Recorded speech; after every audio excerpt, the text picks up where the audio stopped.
Oke, teman-teman yang udah datang, selamat datang di Jakarta Tableau User Group Virtual Meetup. Saya Tamara dan saya akan menjadi moderator untuk sesi kita kali ini. Oke, so far udah ada hampir 40 partisipan ya. Wow, ada nama-nama yang familiar nih kayaknya. Halo Alex.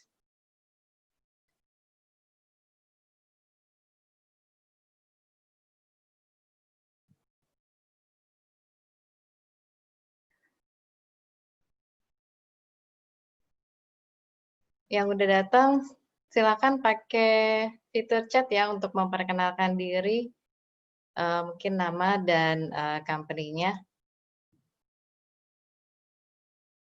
Oke, kita mulai aja.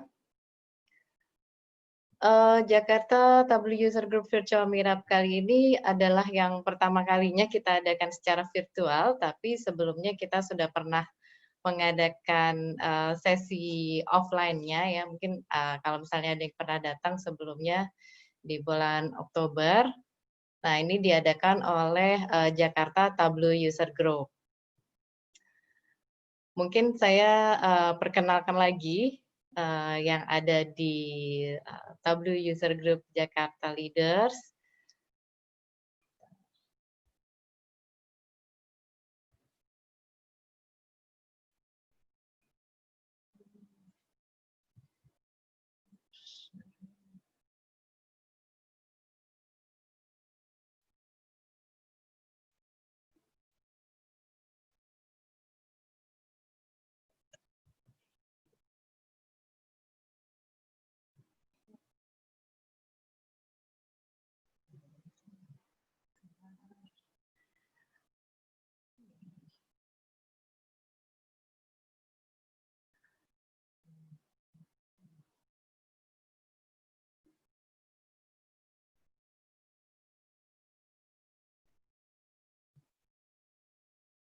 Oke, mungkin kita kenalan dulu di Jakarta Tableau User Group Leaders. Ada Mbak Maria yang ceria dan energetik. Coba dong Mbak Maria, say hi dong sama peserta kita.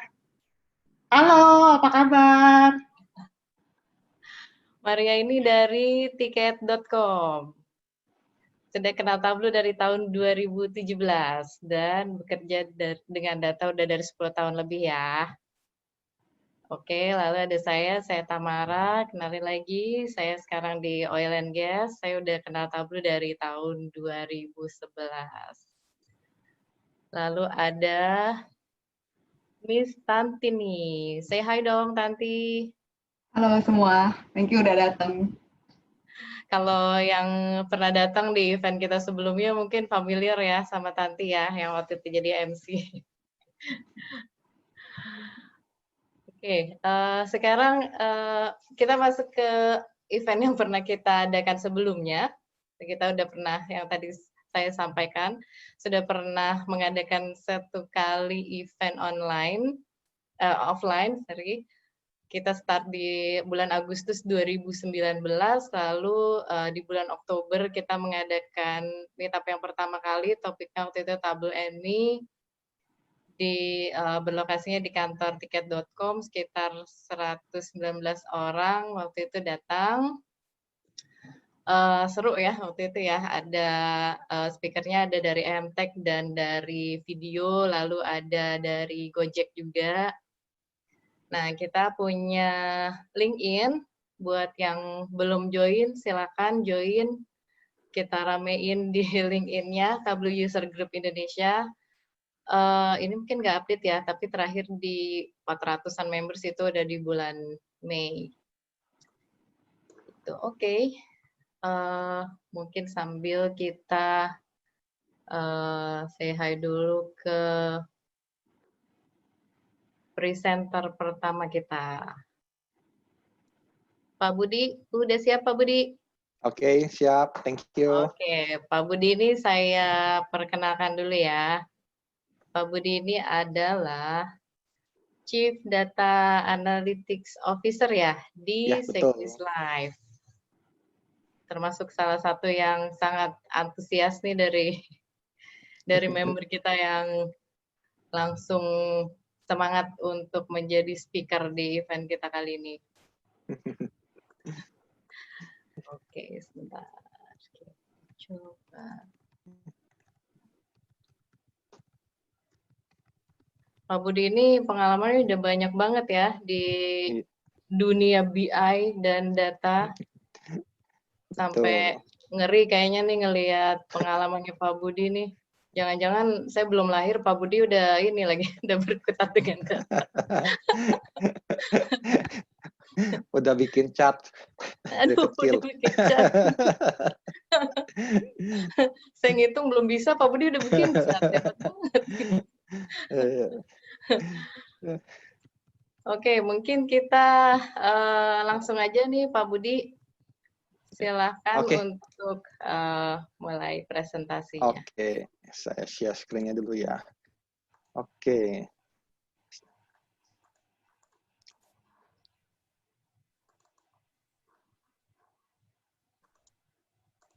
Oke, sudah bisa terlihat screen saya? Bisa. Oke. Oke, jadi saya langsung aja ya. Jadi saya mendapat mandat dari Tableau User Group Leader untuk men-share sedikit mengenai digital transformation due to COVID-19. Jadi sebenarnya kalau bisa saya boleh flashback sebentar, kurang lebih 3-4 tahun lalu sebenarnya kita sudah mulai melakukan digital transformation. Tapi pada saat waktu itu kita even in our wildest dream gitu, kita nggak pernah berpikir bahwa akan ada pandemi COVID. Not in my wildest dream. Waktu saya pernah ngalamin waktu SARS, saya pernah ngalamin waktu MERS di Singapura. Tapi saat itu belum ada teknologi yang canggih seperti sekarang. Nah, menurut saya ini merupakan suatu testing buat bagaimana sebenarnya kita apakah siap atau nggak siap dengan digital transformation yang sudah kita buat.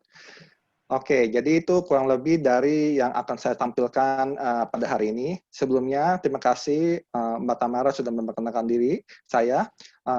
Mungkin saya ulang sekali lagi, saya Budiman dari Sikus Live, kurang lebih 3 tahun di sana sebagai Chief Data and Analytic Officer. Nah, seperti mungkin sedikit latar belakang tentang saya, kurang lebih saya 17 tahun melalang buana di dunia data management. Biasanya dulu 5 tahun pertama saya lebih ke industri rumah sakit, kemudian di Singapura untuk APAC region, dan tugas pertama saya pada saat itu waktu itu adalah untuk mengimplementasi Tableau di 14 negara.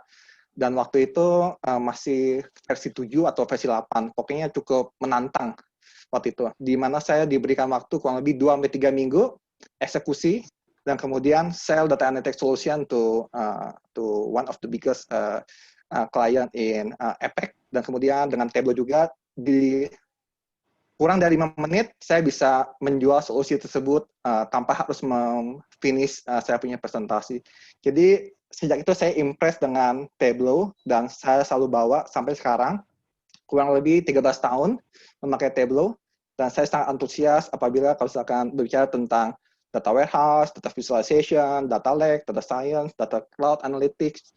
Nah, misalkan kalau misalkan kita belum sempat berbicara di dalam bertemu langsung, mungkin teman-teman bisa add saya di LinkedIn, di Budiman Lutfusri. Nanti mungkin kita bisa lanjut offline di LinkedIn. Oke, sekian mengenai background saya. Nah, kita lanjut lagi terhadap apa sih yang akan saya mau bawakan agenda pada hari ini. Mungkin secara sekilas saya akan berbicara tentang apa itu digital transformation dan mengapa kita perlu melakukan digital transformation. Dan mungkin teman-teman pada saat ini mungkin belum tahu digital transformation seperti apa. Nanti saya akan berikan sedikit contoh mengenai apa yang sudah kita lakukan di Sequis. Nah, kemudian terakhir saya akan membagikan tips bagaimana kita sebagai mungkin data analis atau data scientist ataupun apapun bidang kita, bagaimana kita mensupport digital transformation yang sudah dilakukan oleh company kita. Oke, jadi pada saat ini digital transformation itu sepertinya sangat hype ya.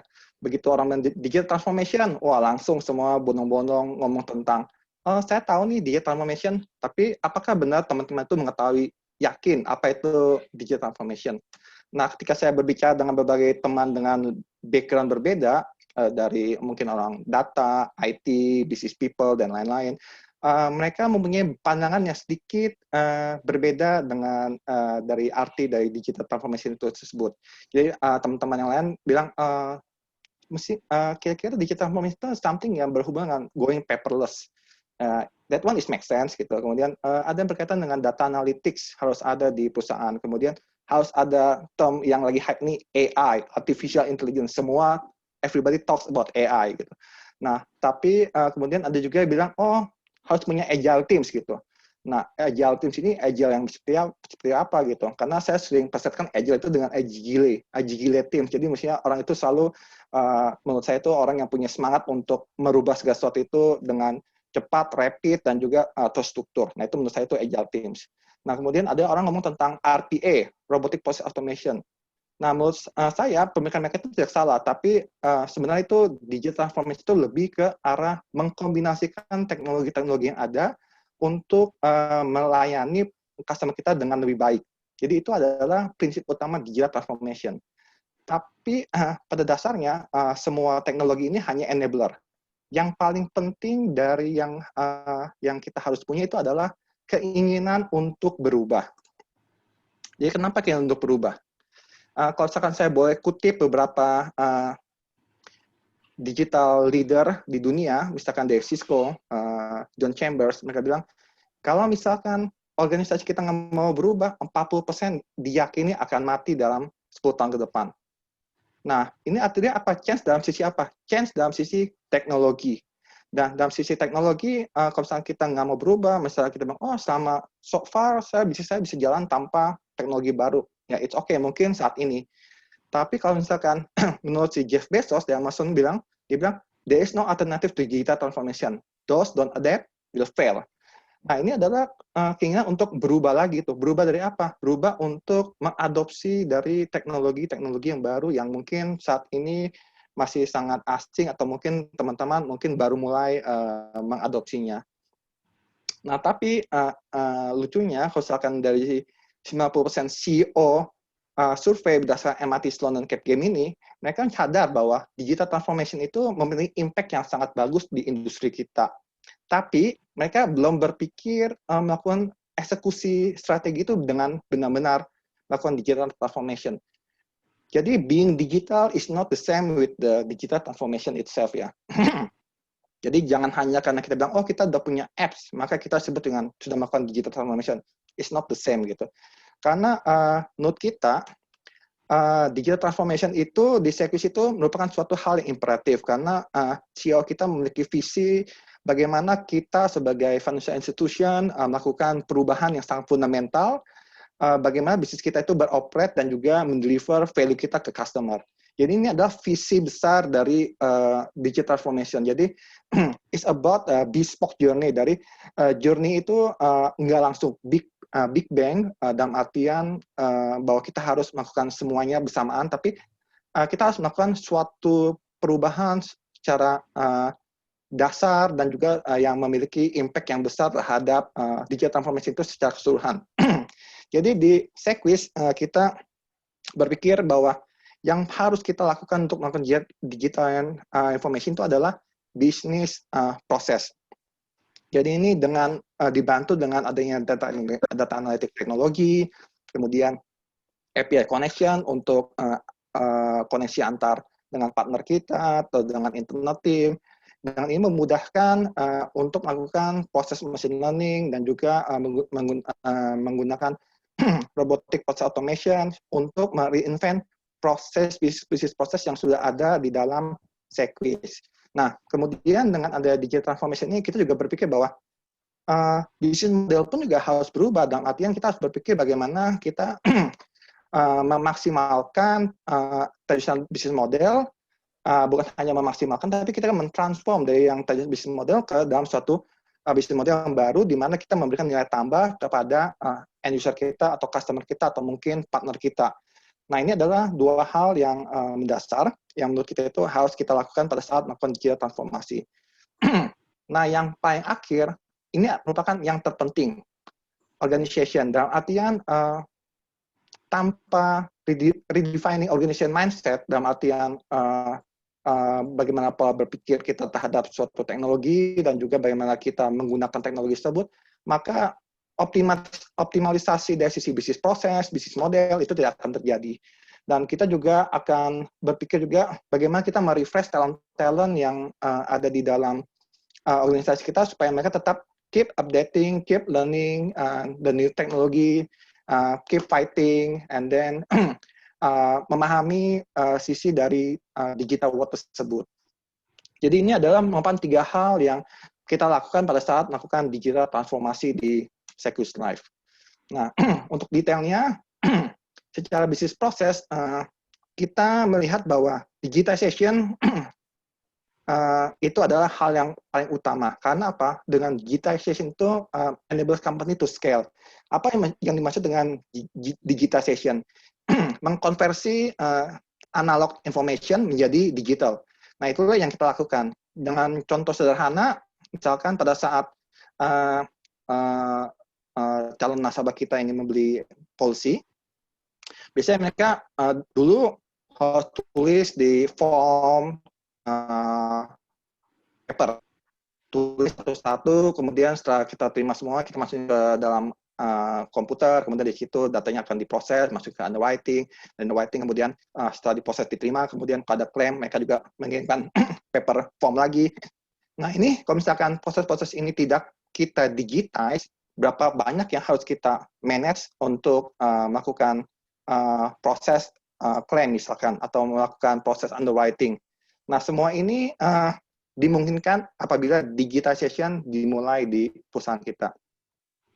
Nah, dengan digitization, kita juga harus berpikir bagaimana digitization proses ini harus tetap berkembang, berevolusi, supaya bisa tetap selalu tampil top notch dalam bisnis proses, lebih cepat, lebih akurat, dengan menggunakan high-tech teknologi yang kita adopt, dan at the end, kita membutuhkan data untuk melakukan analisa, untuk optimalisasi bisnis proses, kemudian sehingga bisa terinvestasi dengan baik.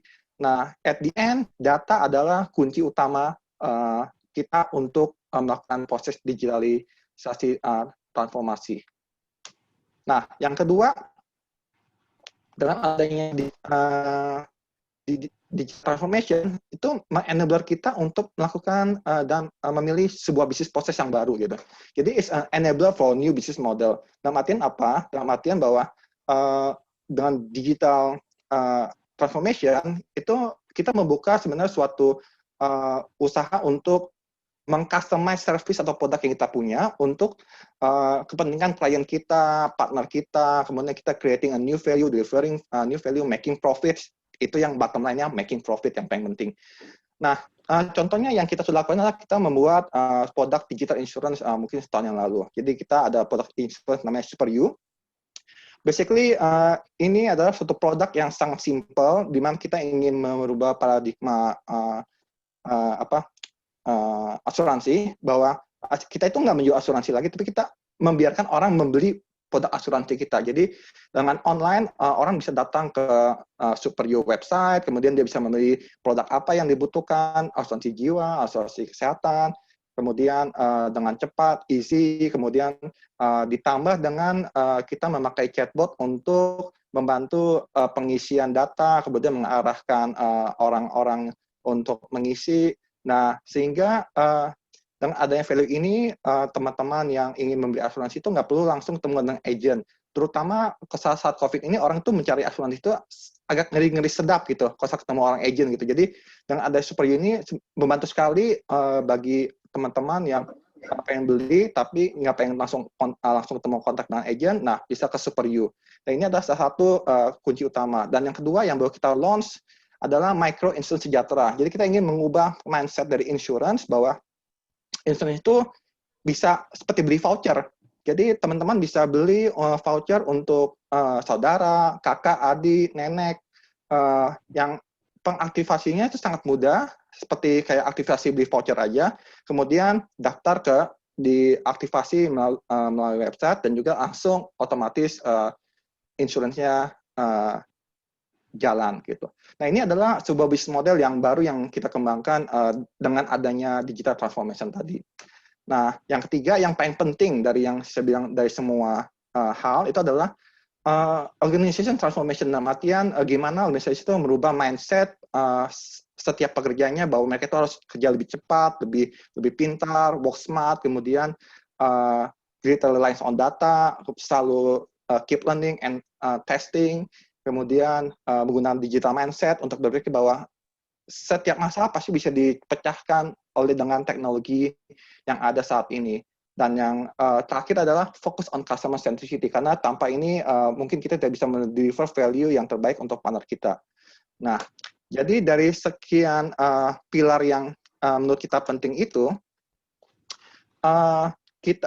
dari sisi saya sebagai tim data and analytics di Sequis, kita selalu berpikir bagaimana kita setiap individu itu menjadi changing agent terutama pada saat pandemik seperti ini. Jadi yang kita lakukan itu adalah kita lebih ke customer fokus, dalam artian customer kita adalah business unit ataupun juga teman-teman ataupun partner. Mereka selalu mencari cara bagaimana untuk melakukan data analytics misalkan. Nah, di sini seperti yang teman-teman lihat, data touchpoint kita juga semakin bertambah dengan adanya digital transformation dari web, dari mungkin dari core system, dari mungkin dari sosial media, sehingga kita itu fungsinya itu bukan hanya sebagai data integrator, tapi kita juga berfungsi untuk mengoptimize bisnis proses dan kemudian juga membuat sebagai market innovator.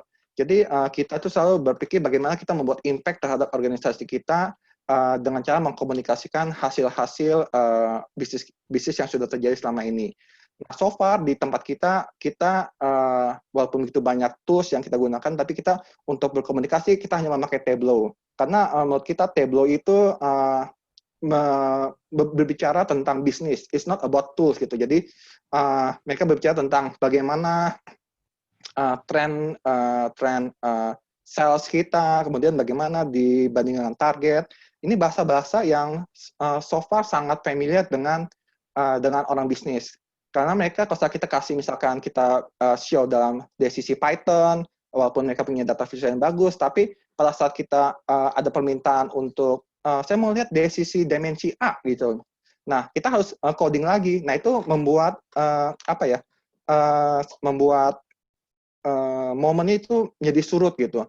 Nah, kita tidak mau itu. Kita maunya mereka tetap fokus, exciting dengan penemuan ini, dengan data ini, sehingga mereka itu merasa terbantu dan juga mereka itu memiliki suatu satisfaction dan juga mendapatkan insight dengan cepat. Nah, itu yang kita selalu fokuskan pada saat kita berkomunikasi dengan end user kita.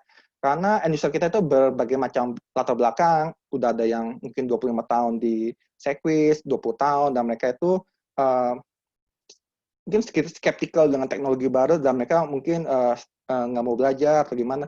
Dan kita juga harus bisa memahami bagaimana komunikasi dengan Tableau itu memuluskan semua hal itu. Nah, itu adalah yang kita coba bantu di dalam tim kita. Nah, kemudian bagaimana dengan bisnis proses? Bagaimana kalau misalnya mereka itu ada, misalkan karena kena COVID ini, kita bisa melihat bahwa beberapa tim operasional kita, seperti di call center, mengalami telepon maupun juga web chat, yang dulu yang kita sudah siap itu hampir jarang orang melakukan hubungi kita melalui web chat.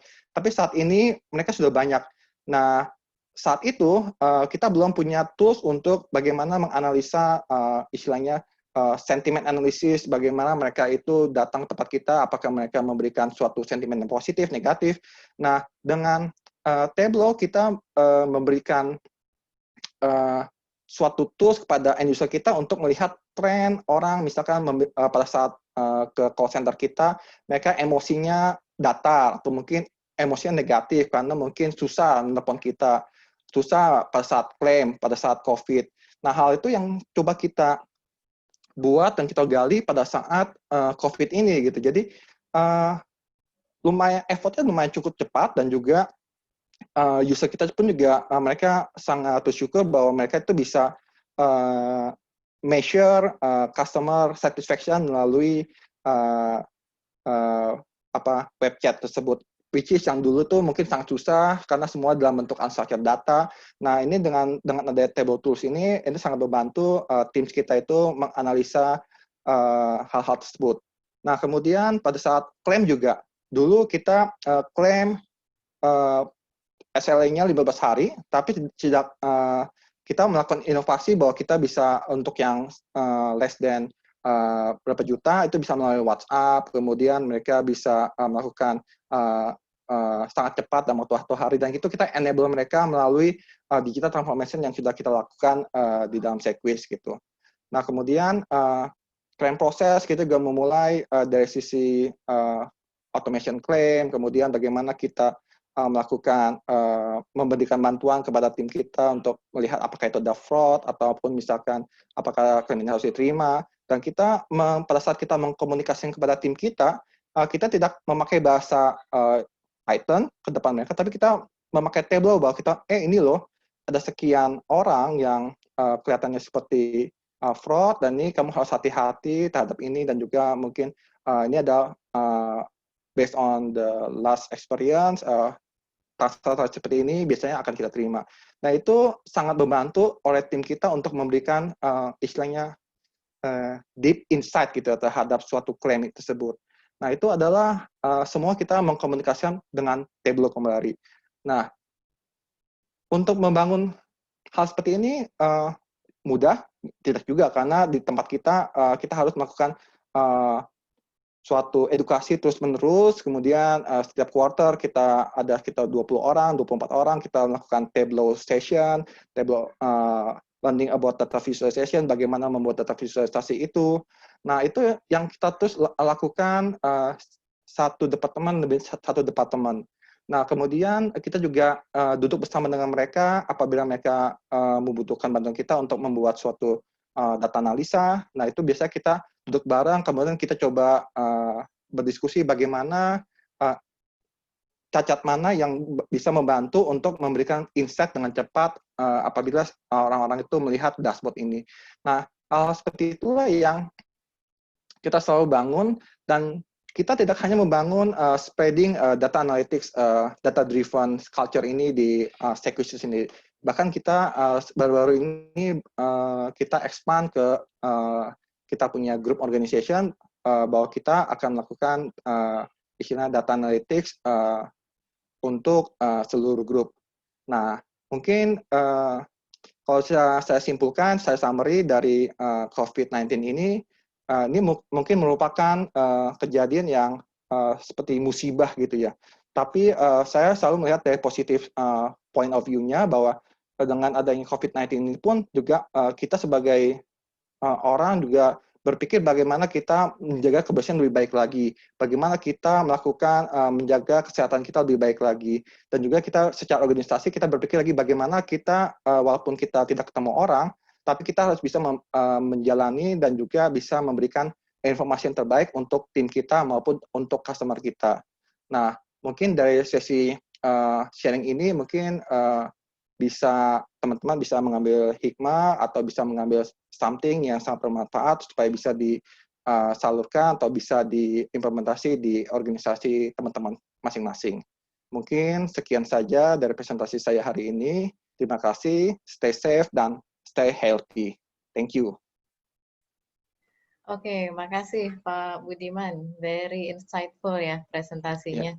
Jadi memang kondisi saat ini memang memaksa kita untuk bertransformasi ya. Mungkin yang tadinya kita punya roadmap transformasi, mau nggak mau, kita dipaksa untuk lebih cepat, untuk lebih bisa berkolaborasi ya dengan orang lain ya.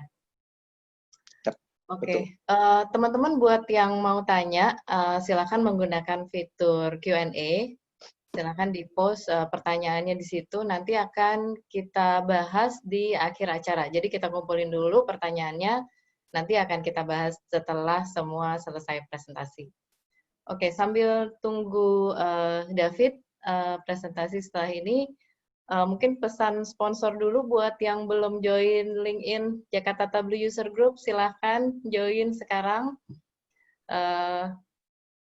Kita rame-rame kumpul di situ, tuh. Terus udah lumayan banyak nih ya yang join virtual meetup kita kali ini. Selamat datang buat teman-teman yang baru join. Silakan yang belum memperkenalkan diri, silakan menggunakan fitur chat, menyebutkan nama dan company.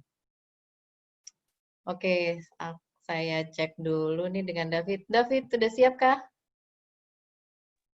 Sudah. Oke, mungkin kalau David udah nggak asing lagi nih ya, mungkin udah banyak yang berinteraksi dengan David yang suka gangguin, yang sering nanya-nanya. Oke, mungkin tanpa panjang lebar lagi, silakan David akan menyampaikan update untuk fitur di 2020.2 ya? Iya, poin 2. Oke. Bukan poin 3 ya? Bukan. Nanti itu bulan depan. Oh iya. Kalau mau ada bocoran, nggak apa-apa. Oke, silakan David. Oke, selamat sore semuanya. Saya David, pre-sales dari Tableau. Jadi hari ini ya fokusnya akan banyak demo ya. Saya tunjukkan sebagian besar demo. Nah, dan fitur-fitur yang penting yang ada di 2020.2. Jadi 2020.2 itu udah keluar 2 bulan, hampir 3 bulan yang lalu ya. Jadi berikutnya 2020.3. Jadi hari ini kita fokus dulu ke 2020.2. Jadi seperti biasa, sebelum kita mulai, jangan lupa bahwa Tableau selalu publish semua feature baru kami di website ini ya. Cari aja Tableau New Features untuk 2020.2, ini semua detailnya ada ya. Dan untuk yang berikutnya juga selalu ada, website-nya selalu sama ya, coming soon, which is 2020.3. Jadi setiap 3 bulan sekali, Tableau akan selalu rilis major version ya. Jadi setahun itu 4 kali rilis. Ya. Jadi silakan dicek kalau untuk berikutnya. Jadi hari ini kita akan fokus di demo ya. Jadi agendanya nanti ada demo untuk semua ini ya. Kalau ada waktu semoga 15 menit. Oke, jadi pertama kita mulai dari relationship. Oke. Jadi ini kita sebutnya relationships atau noodle, mie karena bentuknya kayak noodle itu ya. Nah, kalau customer saya nanya, perlukah saya upgrade ke 2020.2? Ini adalah feature utama yang menjadi penyebab utama untuk Anda untuk upgrade ya. Karena feature ini menurut saya itu feature yang sangat penting dan akhirnya ada setelah ditunggu-tunggu saya sejak join Tableau 4,5 tahun yang lalu. Berharap feature ini sudah ada, tapi ternyata tidak ada. Baru 3 bulan lalu ada ya, relationship. Jadi relationship itu penting sekali, terutama kalau Bapak Ibu belum punya data warehouse, data mart, atau data lake ya. Kalau belum ada itu semua, ini akan jadi lebih penting ya. Jadi ini sebenarnya apa? Ini sebenarnya feature untuk join table sebenarnya ya. Tapi ada canggih lah ya join table yang nggak hanya inner join, left join seperti itu ya. Jadi sebenarnya feature ini untuk menjoin multiple tables ya. Tapi kita bikin lebih mudah. Nah, seperti apa mudahnya?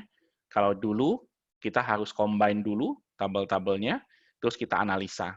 Ya, jadi sekali combine, join 5 tabel, udah combine dulu, kita analisa. Sekarang kita bisa join 2 tabel, kita analisa, butuh lebih, join lagi, tabel ketiga, kita analisa, dan hitungan kita tidak berubah. Itu yang paling penting ya. Hitungan kita tidak berubah. Nah, ini yang paling penting. Biasanya kan kita join, ada inner join ya, bisa berubah semua, atau left join, right join ya, bisa duplikat. Itu merubah data kan, tapi dengan relationship itu tidak mengubah data. Nah, itu canggihnya ya. Jadi dia itu fleksibel, automatic, dan kontekstual. Mari kita lihat satu-satu. Yang paling penting adalah nanti setelah saya demo, harus ingat bahwa apapun yang relationship bisa bantu ini, pasti ini mengurangi data preparation. Ya, kalau dulu banyak data preparation, sekarang bisa berkurang. Dan juga mengurangi jumlah data source. Kalau dulu tiap kali kita mau bikin dashboard, kita harus ada bikin data source baru, mungkin karena tablet tidak bisa di-join, ya. Dengan ini kita bisa join-join dulu dan bisa menggunakan data model yang sama untuk multiple dashboard, ya. Dan tentu saja akan meningkatkan trust ujung-ujungnya ya. Jadi sebelum 2020.2 kita biasanya join tabel dulu dengan inner join, left join atau right join ya, yang akan menghasilkan tabel baru ya, seperti ini ya. Nanti kita analisa tabel ini. Tapi dengan relationship itu berubah karena relationship itu dia itu level of detail aware. Jadi kalau kita memang hanya mengambil data dari tabel ini, dia nggak akan join dengan tabel lain ya. Jadi level of detailnya itu akan disimpan. Dan yang paling penting adalah dia tahu kapan harus inner join, left join, right join, atau full outer join. Ya, kita nggak perlu define itu.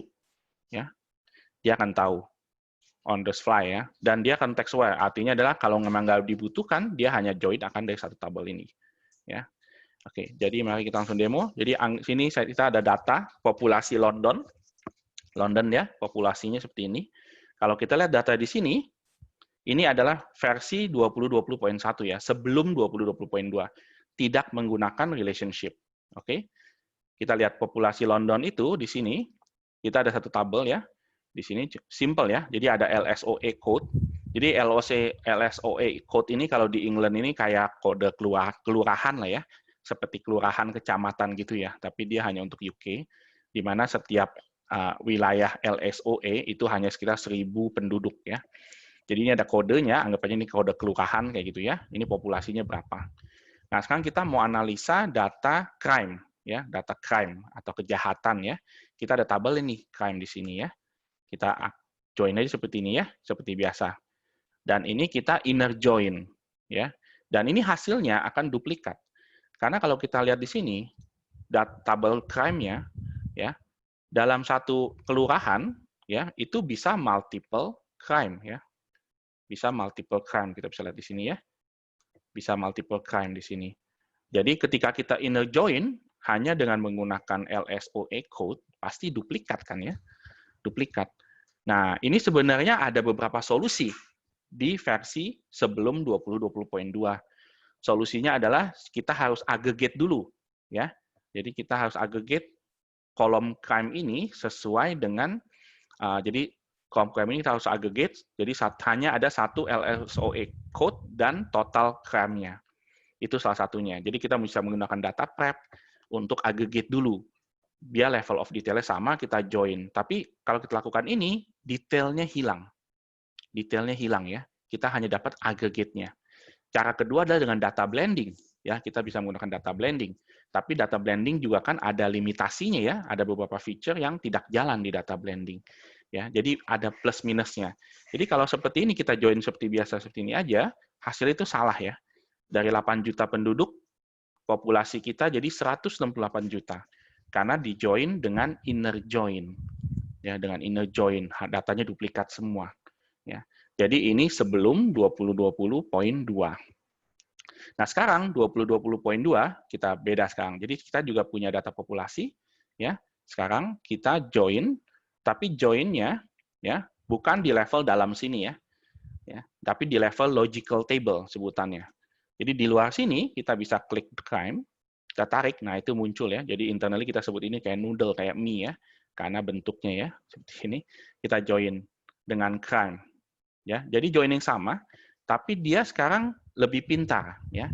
Jadi joinnya sama dengan LSOE code 2, ya. Tapi dia tahu nanti bahwa kalau kita mau lihat populasi, dia nggak bakalan join dengan crime. Jadi nggak bakalan duplikat, karena dia tahu bahwa kita nggak menggunakan itu ya. Jadi, dan ini juga ada settingannya, kalau memang kita tahu hubungannya one to many to many, atau many to one, kita juga bisa define. Tapi kalau enggak, Tableau itu bisa nge-detect automatically.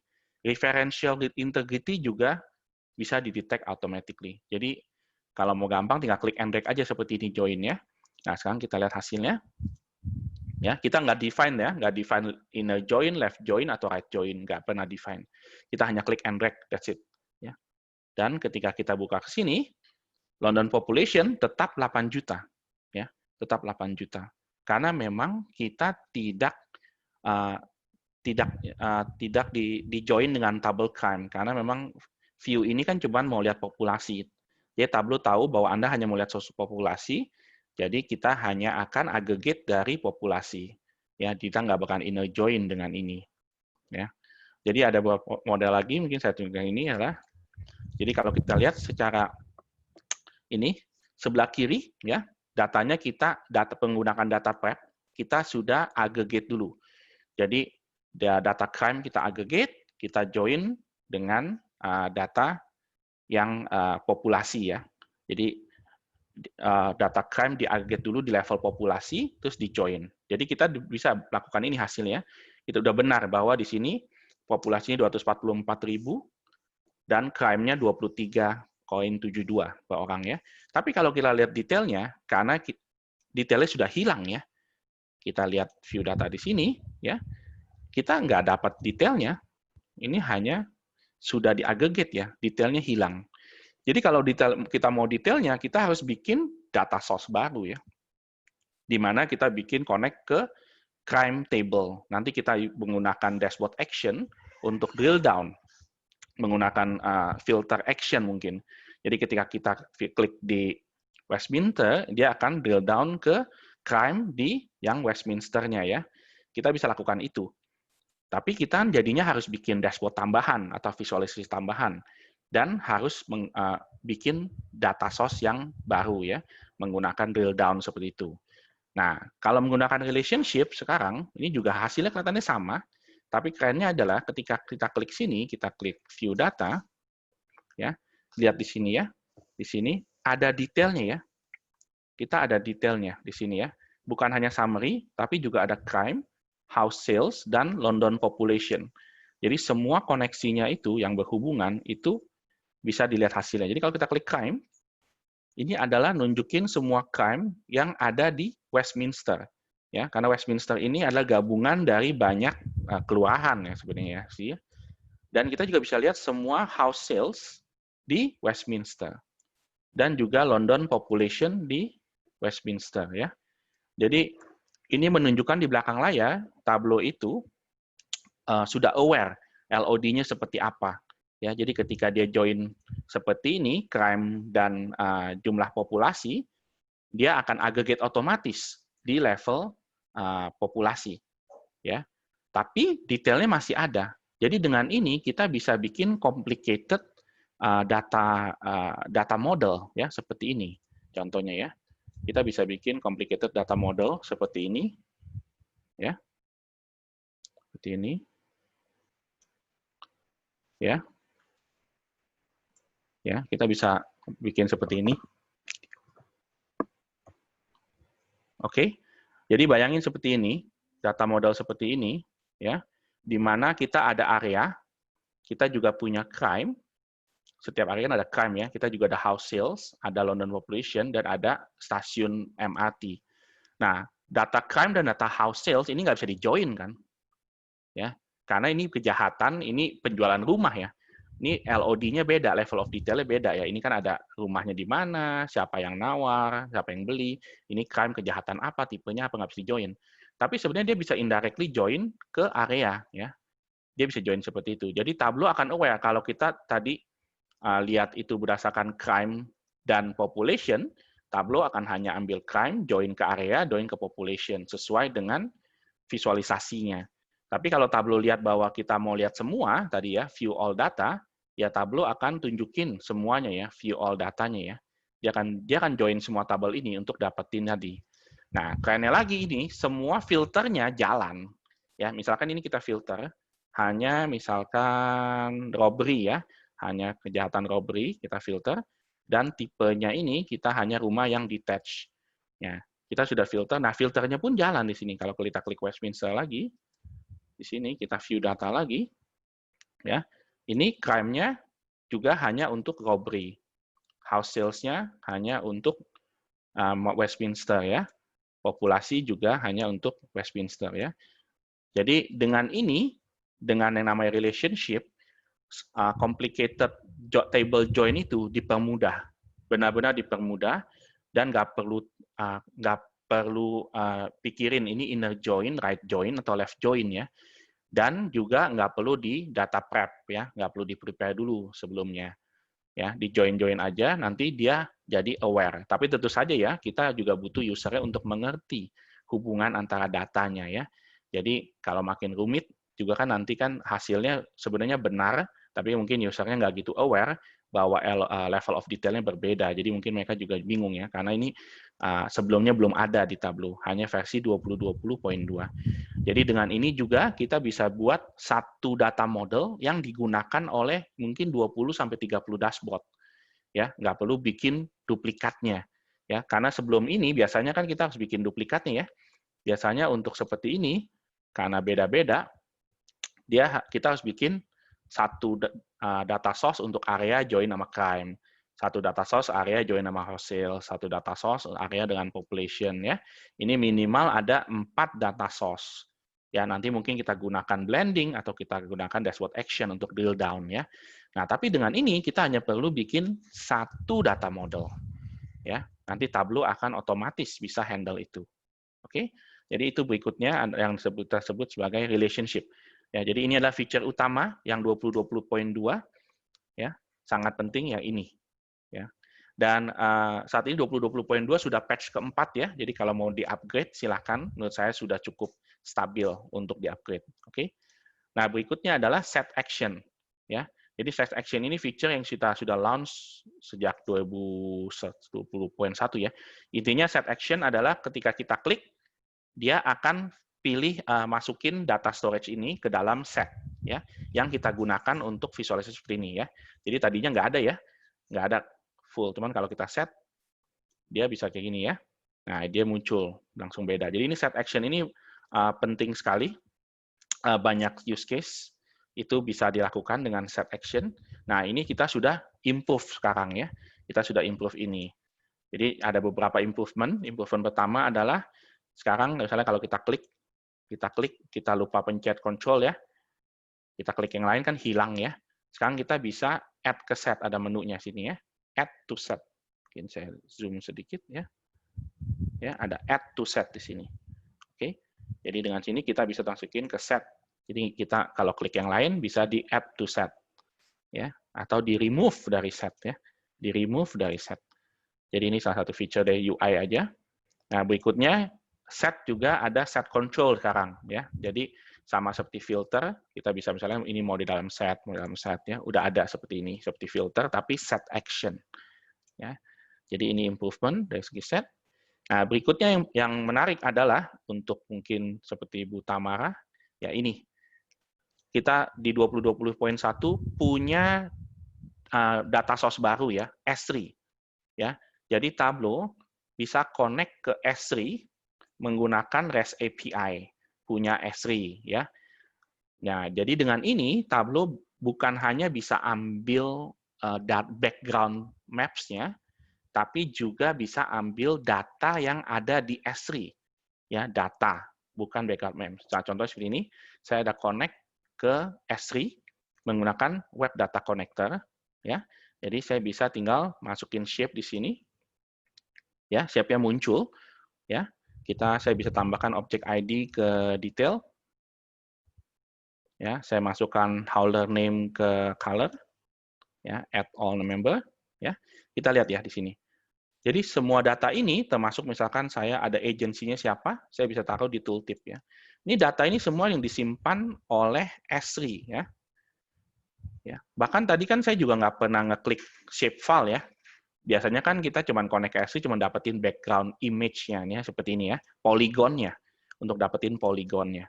Tapi dengan data connector baru ke S3 ini kita bisa dapetin semuanya ya, dari shape-nya, poligonnya sampai data-data lain. Ya, jadi kalau buat Anda semua yang menggunakan S3 silakan dicoba. Ini menarik sekali ya. Jadi sekarang Tableau bisa langsung connect, ambil poligon dan datanya otomatis. Oke. Berikutnya ada explain data. Explain data kan mudah sekali ya. Sekali kita klik tombol di sini, ya, yang bentuknya itu seperti ini ya, bentuk ini nih, tombol ini, ya, tombol bola lampu itu akan akses namanya explain data. Jadi kita menggunakan Bayesian method untuk melakukan semacam machine learning, ya, karena semua data ini terhubung. Kita tanya Tableau, Tableau, tolong dong jelasin kenapa penjualan di bulan Agustus tinggi sekali.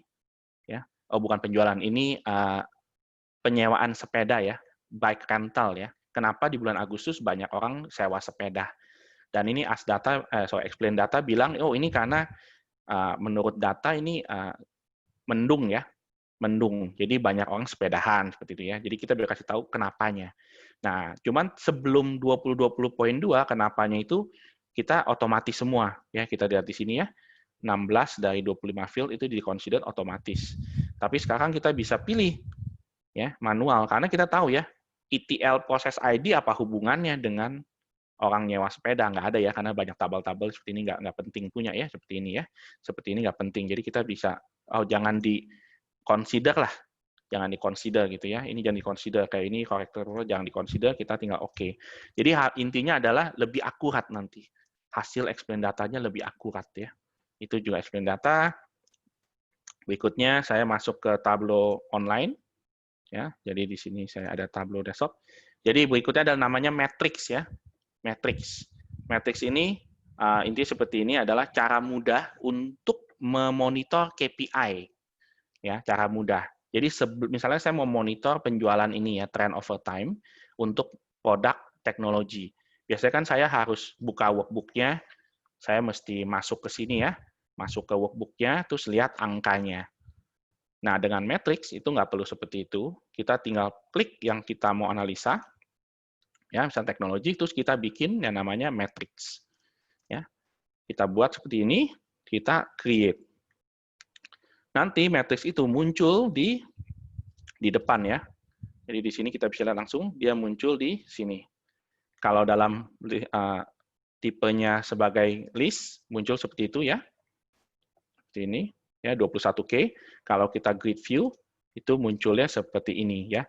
Jadi ketika saya buka Tableau, saya login ke dalam, saya pilih project-nya, ya, saya bisa langsung lihat angkanya 21.98K.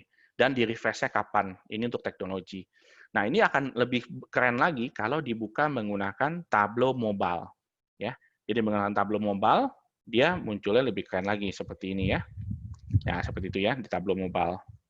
Ya, jadi kita hanya buka Tableau Mobile, langsung lihat semua KPI yang penting buat kita tanpa perlu login, klik atau masuk ke dalam dashboard tersebut. Ya, itu muncul di situ. Bahkan bisa lihat di situ naik turunnya ya. Nah, ini matrix mudah sekali. Nah, ini juga salah satu feature yang sangat menarik. Ya. Nah, berikutnya adalah untuk ASData ya, ASData.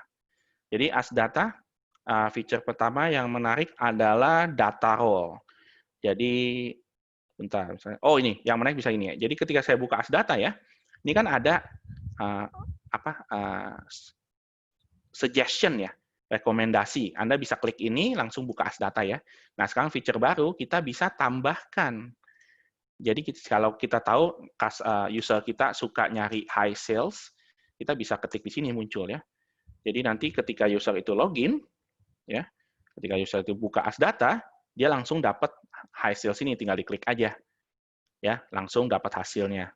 Jadi itu adalah feature pertama dari ASData, ya. Jadi dengan ini, karena kadang-kadang dengan ASData banyak user itu bingung ya, saya mau ketik bahasa Inggrisnya apa gitu ya, karena mereka mungkin nggak familiar ya. Makanya kita kasih suggestion di sini kan. Nah, ini kita bisa edit. Jadi edit suggestion yang lain pun bisa kita edit ya, semua bisa diedit sekarang. Ya. Nah, berikutnya adalah dari segi sinonim.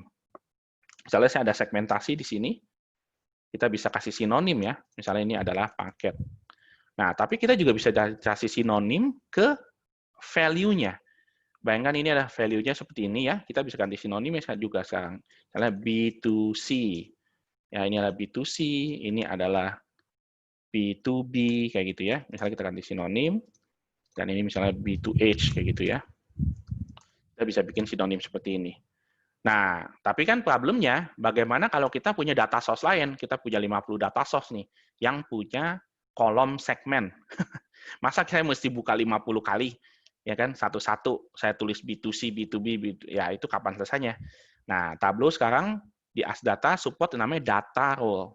Ya, data role di sini ya. Data role. Jadi di sini kita bisa save ini. Kita bisa pilih untuk publish data role ini ke dalam Tableau server. Jadi nanti di segmen kolom di database lain, di data source lain, saya tinggal pilih yang sudah saya publish. Saya publish ini misalkan namanya adalah Desi market, ya, data row, kayak gini. Jadi ini adalah dictionary lah ya. Banyak orang sebut ini dictionary lah, ya. Jadi sekarang kalau saya ada kolom lain, ya, saya tinggal klik di sini, ya, saya klik sini, saya bisa apply data role-nya yang tadi saya punya, nih ya, saya bisa apply di sini, yang langsung dibikin sama seperti yang tadi saya buat ya.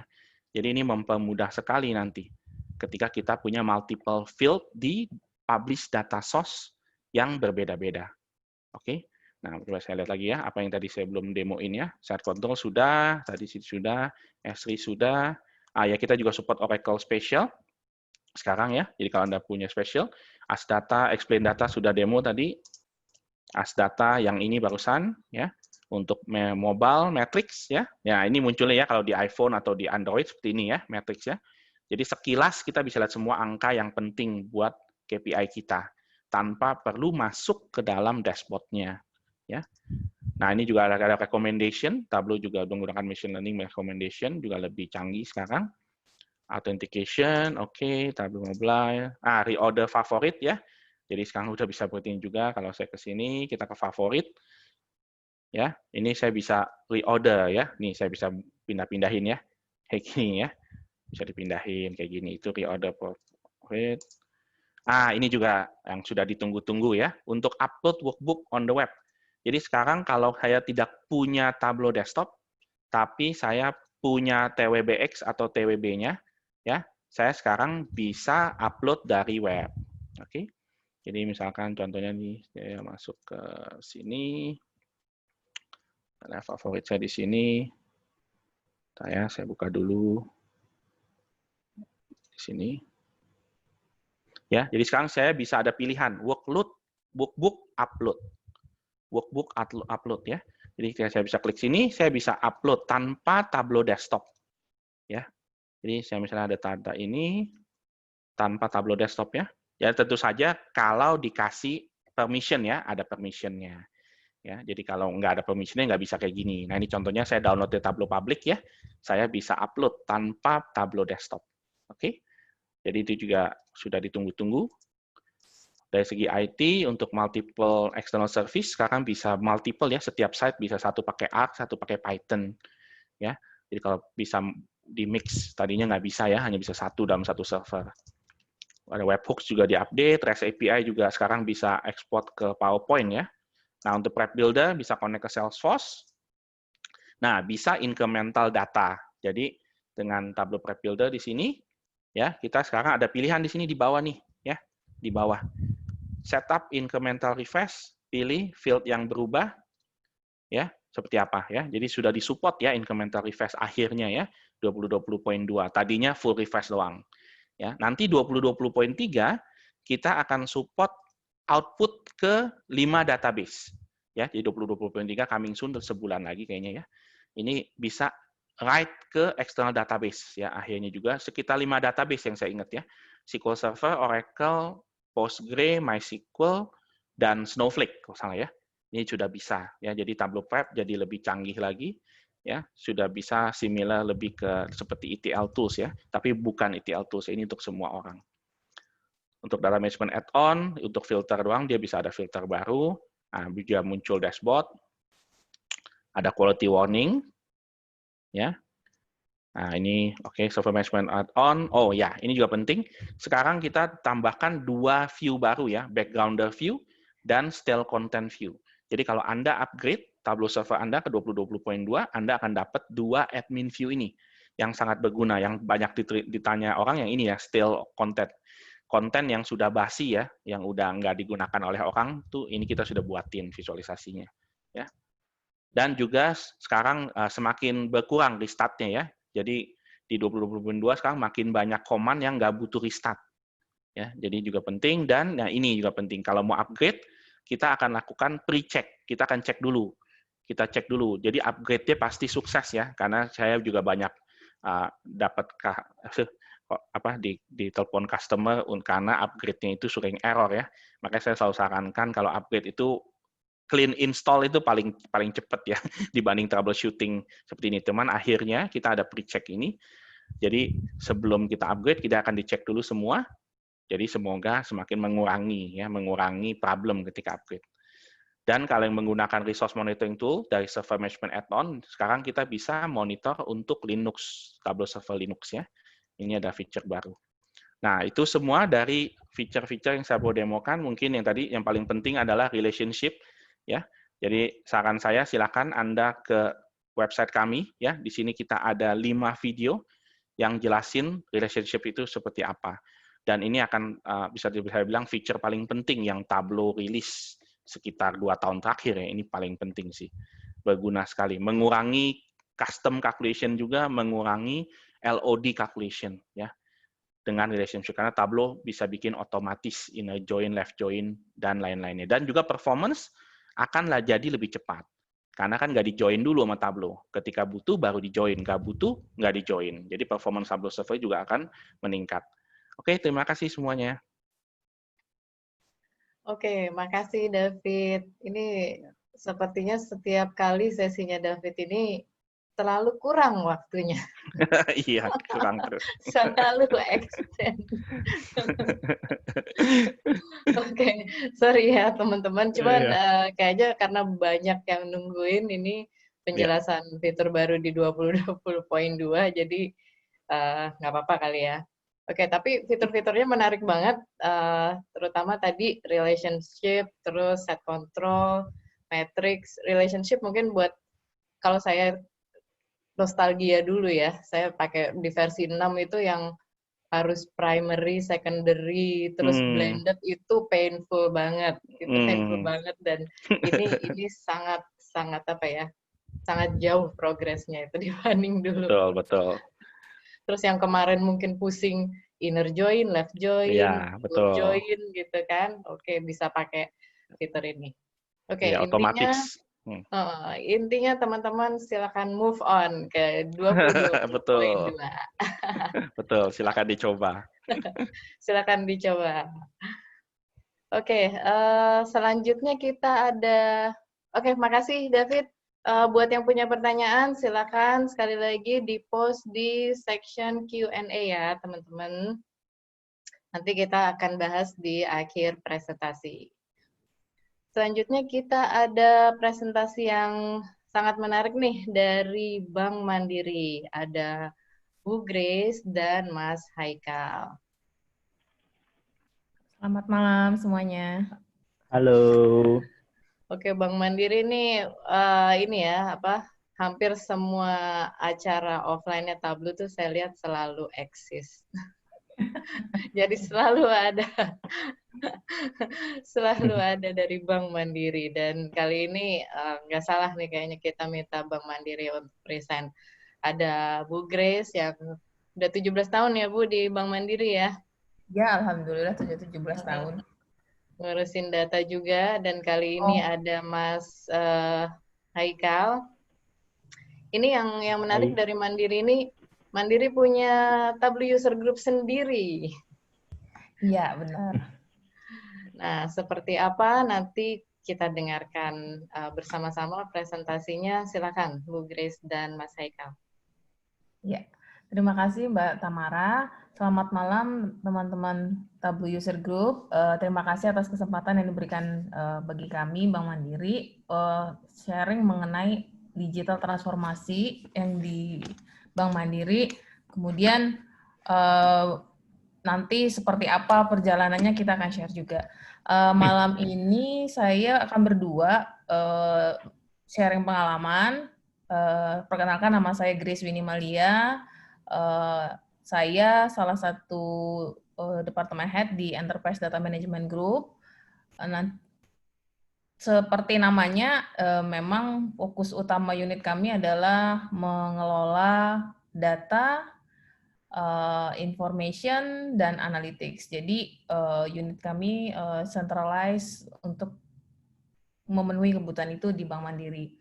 Nah, pengalaman saya sendiri, mungkin saya nggak ada secara detail seperti apa, tapi pengalaman saya memang 17 tahun di banking, tapi saya berkecimpung di data, fokus itu baru sejak 2015, jadi baru 5 tahun terakhir. Jadi saya masih berguru nih, mesti sama Pak Budi kayaknya ini. karena saya newbie kalau 5 tahun ya, kalau dibanding sama Pak Budi. Nah, nanti pada saat presentasi saya tidak sendiri, akan ada Haikal, tim dari Enterprise Data Management juga. Kita akan sharing mengenai pengalaman atau experience kita terkait digital transformasi.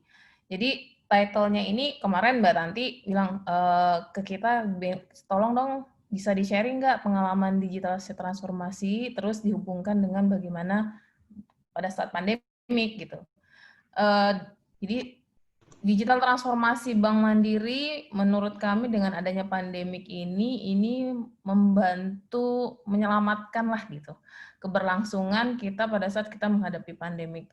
Jadi kalau boleh cerita sedikit, digital transformasi kita sudah dimulai itu sejak tahun 2018. Jadi kita memang udah 2 tahun lah berjalan program digital transformasi ini. Nah, sebelum menjelaskan apa itu digital, tadi Pak Budi udah cukup panjang cerita lah gitu, menjelaskan ke kita semua. Saya dapat beberapa hal yang baru juga dari Pak Budi. Digital transformasi itu apa? Jadi digital transformasi yang di Bank Mandiri itu ini hubungannya dengan Bank Mandiri ini kita punya corporate plan ya. Corporate plan kita itu kita mendefinisikan diri sebagai bank itu apa ya gitu. Kita mendefinisikan bank itu adalah sebagai solusi perbankan ya, digital yang handal, simple, penting ya simple itu, dan jadi bagian hidup nasabah kita. Kita punya tujuan sebagai partner finansial nasabah dan sebagai BUMN kita bertujuan mempunyai spirit membangun negeri. Jadi ini yang perlu dipahami buat kita semua mandirian. Kita nyebut pegawai mandiri itu dengan mandirian bahwa kita itu sebagai bank harus menjadi solusi yang mudah dan handal, menjadi bagian hidup nasabah. Kemudian kita juga harus bisa jadi partner finansial utama nasabah kita. Dan jangan lupa kita punya visi sebagai agent of change buat perekonomian di Indonesia. Nah, kemudian untuk bisa mencapai itu kita harus punya target gitu, harus punya tujuan. Tujuannya kita itu tadi sebelumnya ada wholesale, kita mau jadi wholesale yang terdepan. Jadi kalau Bank Mandiri ini kan dari 4 bank, kita itu core kompetensi kita itu ada di corporate. Jadi kenapa kita tetap punya target tetap menjadi wholesale bank terdepan. Kemudian kita juga punya segmen small medium enterprise itu yang sekarang ini sekarang ini perkembangannya cukup signifikan dan kita ingin membantu pertumbuhan SME yang sehat dan berkelanjutan. Dan terakhir, kita juga ingin menjadi modern digital bank yang terbaik gitu. Jadi disinilah kita mulai berpikir bagaimana caranya untuk bisa mewujudkan tujuan sama visi misi ini gitu. Pertanyaannya bagaimana caranya gitu. Nah, bagaimana caranya itu, kita punya 3 strategi besar gitu. Yang pertama adalah digital dan IT transformasi, kemudian people and culture, dan terakhir risk pricing. Digital transformasi itu yang perlu ditingkatkan adalah perubahan dari proses back-end dan punya kompetensi developer dan analytics expert dari internal. Jadi kita pengen punya internal capability untuk bisa melakukan digitalisasi secara internal. Nah, untuk bisa mencapai itu, kita butuh perubahan. Perubahannya itu dari sisi culture, kemudian organisasinya lebih lincah. Karena organisasi mandiri itu kan besar ya, kita punya pegawai itu jumlahnya puluhan ribu, ratusan ribu malah. Dengan organisasi sebesar itu kalau ibaratnya kapal tuh kapal besar gitu. Jadi kalau untuk kapal besar tentu susah untuk bisa lincah. Nah, ini jadi salah satu challenge-nya kita bagaimana dengan organisasi yang sebesar ini tetap bisa lincah dan bisa berkolaborasi dan bisa ambil keputusan dengan cepat. Nah tentunya di sini butuh kemampuan orang atau tim yang punya keunggulan secara teknikal. Nah, kemudian yang ketiga, risk pricing. Risk pricing ini apa? Risk pricing ini kita menerjemahkannya bahwa karena kita punya nasabah yang segmennya cukup luas, corporate, small, medium enterprise, ada retail, tentunya kita ingin memberikan yang terbaik buat nasabah yang punya relationship yang baik gitu. Jadi artinya nasabah kita itu kalau dia semakin interaksinya semakin sering dengan kita, harusnya punya benefit atau pricing yang berbeda dibandingkan dengan nasabah yang interaksinya tidak terlalu banyak. Jadi itu adalah cara kita bagaimana mewujudkan visi kita menjadi partner finansial utama nasabah kita. Nah, ini tadi cerita ngomongin secara strateginya, besarannya gitu. Nah, berikutnya yang udah kita lakukan apa? Ada transformasi digital yang kita jalani. Jadi sejak 2018 ada tiga inisiatif yang udah kita berhasil live lah, kita berhasil lakukan. Itu pertama adalah kita bisa melakukan revamp Mandiri Online. Kemudian ada perubahan dari sisi bisnis proses, dan terakhir kita ada melakukan kerjasama dengan e-commerce atau leverage digital ecosystem. Untuk revamp Mandiri Online itu contohnya apa? Contohnya, oke, saya lupa cerita tadi. Yang tadi kita bisa tiga strategi tadi itu, tadi kan ada poin di mana di situ dibutuhkan analytical expertise gitu. Nah, analytical expertise itu untuk 3 output ini dibutuhkan yang namanya data analytics capability. Nah, untuk bisa, contohnya apa sih bentuk data analytics capability dari 3 inisiatif yang kita luncurkan ini? Jadi contohnya nih, di Mandiri Online itu kan kita punya banyak feature ya. Kalau misalnya kita lihat menu pembayaran itu banyak muncul gitu. Nah, kita gunakan yang namanya data fitur apa aja sih yang paling banyak interaksinya. Nah, dari fitur yang banyak itu kita buat itu yang paling tinggi, itu yang paling atas. Kenapa? Untuk memudahkan user experience-nya gitu. Jadi nggak perlu scroll ke bawah gitu. Nah, itu salah satu contoh penggunaan data analytics untuk bisa revamp, meningkatkan user experience dari Mandiri Online gitu. Nah, berikutnya kita tahu nih nasabah kita transaksi di Mandiri Online itu dia kemana aja gitu. Kemana aja tentunya paling banyak e-commerce. Mungkin salah satunya tiket.com nih, tempatnya Mbak Maria gitu.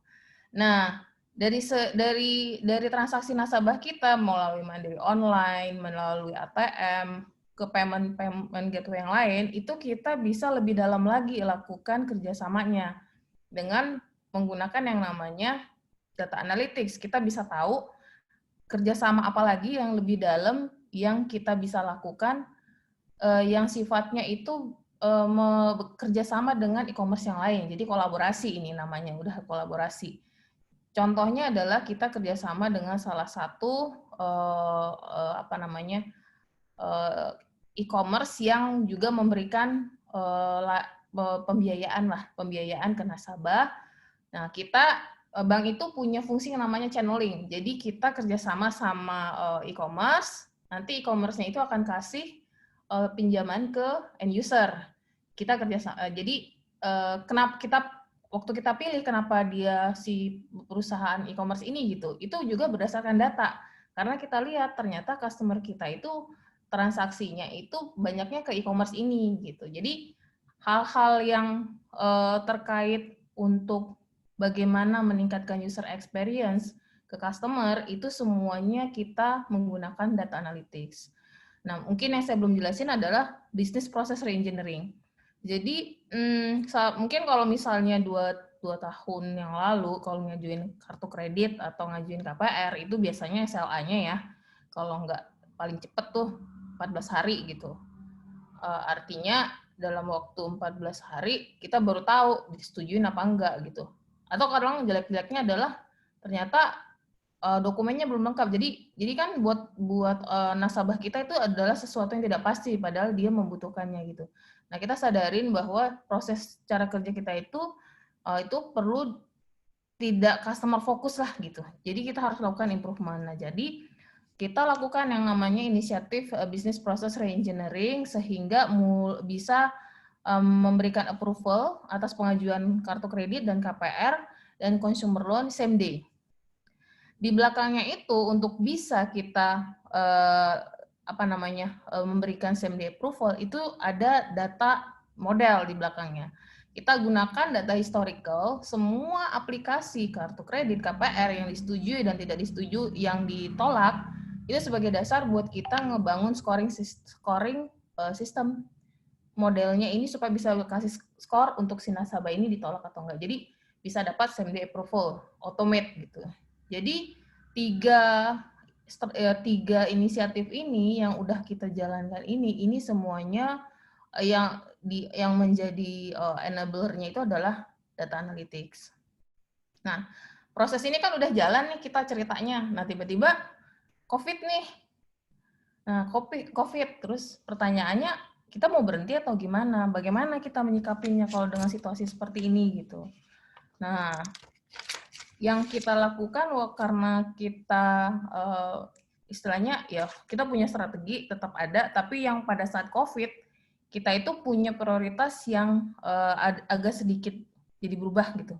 Berubahnya gimana? Yang dipentingkan pada saat itu adalah bagaimana caranya, dua hal yang paling penting.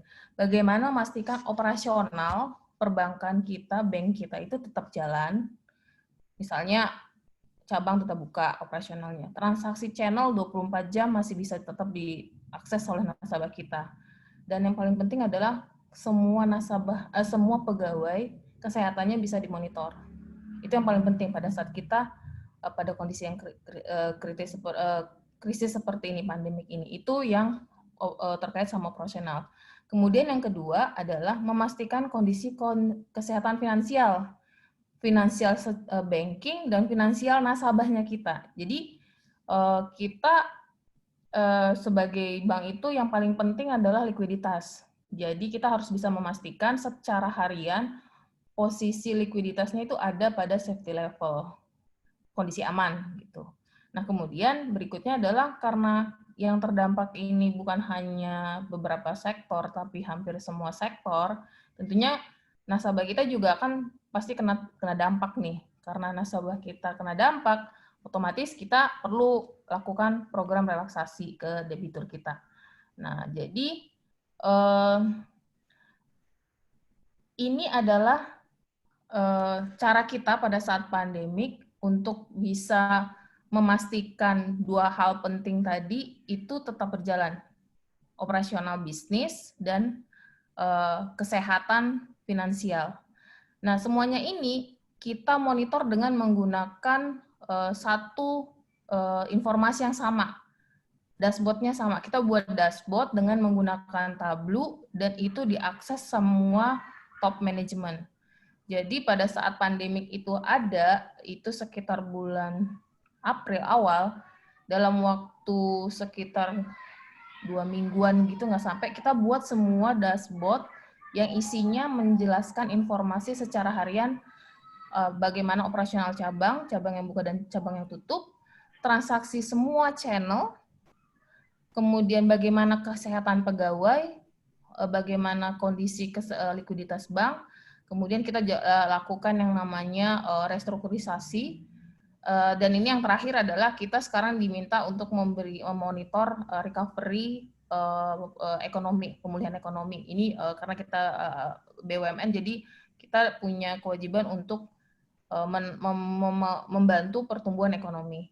Nah, kita beruntung nih, waktu sekitar awal-awal pandemi kemarin, sekitar bulan Mei itu, Menteri BUMN Pak Erick Thohir tuh datang nih berkunjung. Jadi kita punya namanya Business Comment Center, adalah tempatnya di salah satu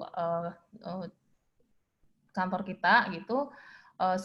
Pak Erik datang, lihat, dan itu mungkin bisa dilihat secara sepintas tuh, itu dashboard yang ditayangkan pada saat itu. Itu adalah informasi yang sifatnya sangat kritikal untuk bank ini yang kita lihat, dan semua orang, bukan semua orang sih, top manajemen lihat ini on daily basis. Nah, pertanyaannya bagaimana kita bisa lakukan itu? Mungkin itu ya yang kita, misalnya teman-teman mungkin seperti apa sih kita lakukan pada saat itu gitu. Nah, bagaimana kita ngelakuinnya? Selanjutnya, Oke, jadi ya. Ya, silakan Haikal. Oke, jadi gimana sih Bank Mandiri? Maksudnya tadi yang emang kita tempatnya ada di mana-mana, luas kan wilayahnya, kemudian yang mesti kita cover juga banyak.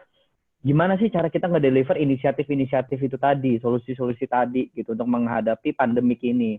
Yang pertama pasti kita menganalisa dulu keadaannya. Kayak kita ngelihat dulu dong, kita saat ini sebenarnya udah punya apa, terus kita butuhnya apa, terus kita harus fokus kemana aja.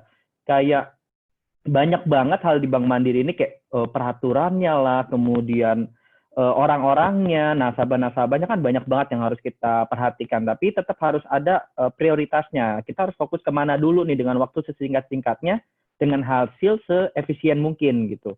Nah, jadi kita menganalisa kebutuhannya, terus yang selanjutnya juga gimana cara kita achieve ke situ. Dan kenapa kita harus ke situ? Kenapa kita harus punya reasoningnya? Kenapa kita fokus ke beberapa poin itu? Maksudnya kita memprioritaskan itu kenapa? Karena memang di bank itu sendiri kan semuanya itu dipertanyakan gitu. Kayak kita, kenapa data ini keluar? Kenapa report ini keluar? Kenapa angkanya seperti ini? Kenapa angkanya nggak seperti ini? Itu semua dipertanyakan gitu. Harus ada reasoning untuk segala yang kita lakukan. Dan yang paling penting ya how to do that gitu. Nah itu yang kita coba compile dalam waktu yang singkat ya. Jadi kita coba compile, kita coba brainstorming, dan kemudian di fase 1 itu ketika pandemic kick in ya kita implement juga tuh dengan inisiatif-inisiatif tadi menggunakan agile development. Agile development di sini yang kayak kita baru, maksudnya di Bank Mandiri itu sendiri cukup baru lah ya, maksudnya nggak yang baru-baru banget, tapi cukup baru, dan itu kita coba implementasikan untuk pembuatan inisiatif ini, untuk implementasinya. Nah, kemudian setelah kita sudah tadi brainstorming, kemudian kita implementasikan, udah jadi ini inisiatifnya itu tadi udah dalam bentuk dashboard, dan itu udah kita bisa pakai secara daily basis. Nah, sekarang ini kita masuk ke fase 2, di mana kita ini fokusnya adalah terus meneruskan inisiatifnya, kemudian juga merubah gimana cara kita melakukan bisnis secara daily basisnya. Jadi kan kalau dulu yang bank itu kita kalau mau ketemu nasabah ya benar-benar datengin aja ke nasabahnya gitu. Kalau kita pengen ketemu meeting ya udah samperin aja orangnya.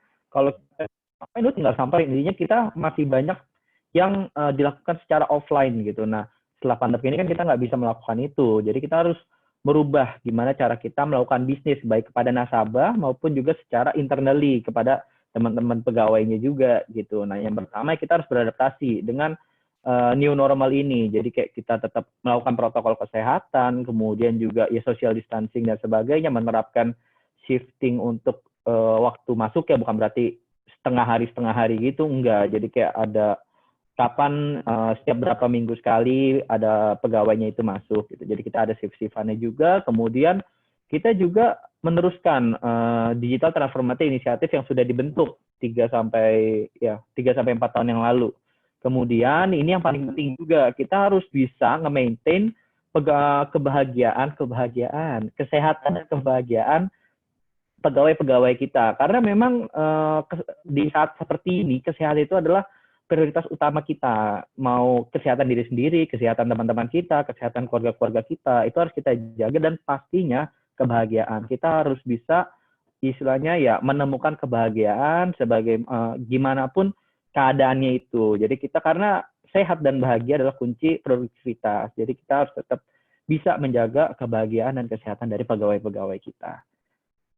Nah, dari hasil tadi kita udah merancang, kita sudah implement, kita sudah maintain, terus apa sih yang udah akhirnya apa ya yang kita dapat dari keadaan ini gitu. Yang pertama, kita itu kita ada productive digital collaborations. Di sini aku maksudnya kita produktif secara digital dan itu collab gitu. Maksudnya kalau teman-teman dengar bang itu kan kayak di bayangan orang masih banyak banget yang kayak kaku, yang ya udah literally kayak kaku gitu. Nah di sini kita ternyata bisa collab antar rekan kerja, dengan nasabah juga, kita komunikasi dengan nasabah. Semua itu melalui digital dan itu bisa menghasilkan sesuatu yang produktif. Dan itu benar-benar dilakuin secara daily basis. Kita benar-benar meeting online, ngebikin data online, kemudian kita ngerancang dashboard online, bikin dashboard bareng pun online kayak Tableau, terus kita gabungin gitu. Jadi online kita saling kasih feedback satu sama lain. Kemudian data juga kita nggak mungkin kayak kita bikin data langsung selesai gitu. Itu banyak proses yang kita lalui dan itu cukup baru di Bank Mandiri. Maksudnya collaboration yang seperti itu dan itu ternyata Bank Mandiri itu bisa loh ngelakuin itu seperti itu. Kemudian hasil dari productive digital collaboration tadi, salah satu contohnya adalah kita punya online monitoring dashboard yang bisa diakses kapanpun dan dimanapun selama itu smartphone ya, maksudnya bisa muncul layar yang bergrafik gitu. Nah itu bisa diakses kapanpun dan dimanapun. Kemudian di sini juga kita nggak lupa untuk terus meng-empower pegawai-pegawai kita melalui digital training dan tentunya sangat banyak webinar. Jadi kayak benar-benar kayak sampai kayak marketing pun ada webinarnya, kemudian Tableau dan sebagainya juga ada webinarnya sendiri. Pokoknya masing-masing unit kerja dengan fokusnya masing-masing itu ada webinar yang udah disusun lah sesuai dengan kebutuhan pegawai-pegawainya.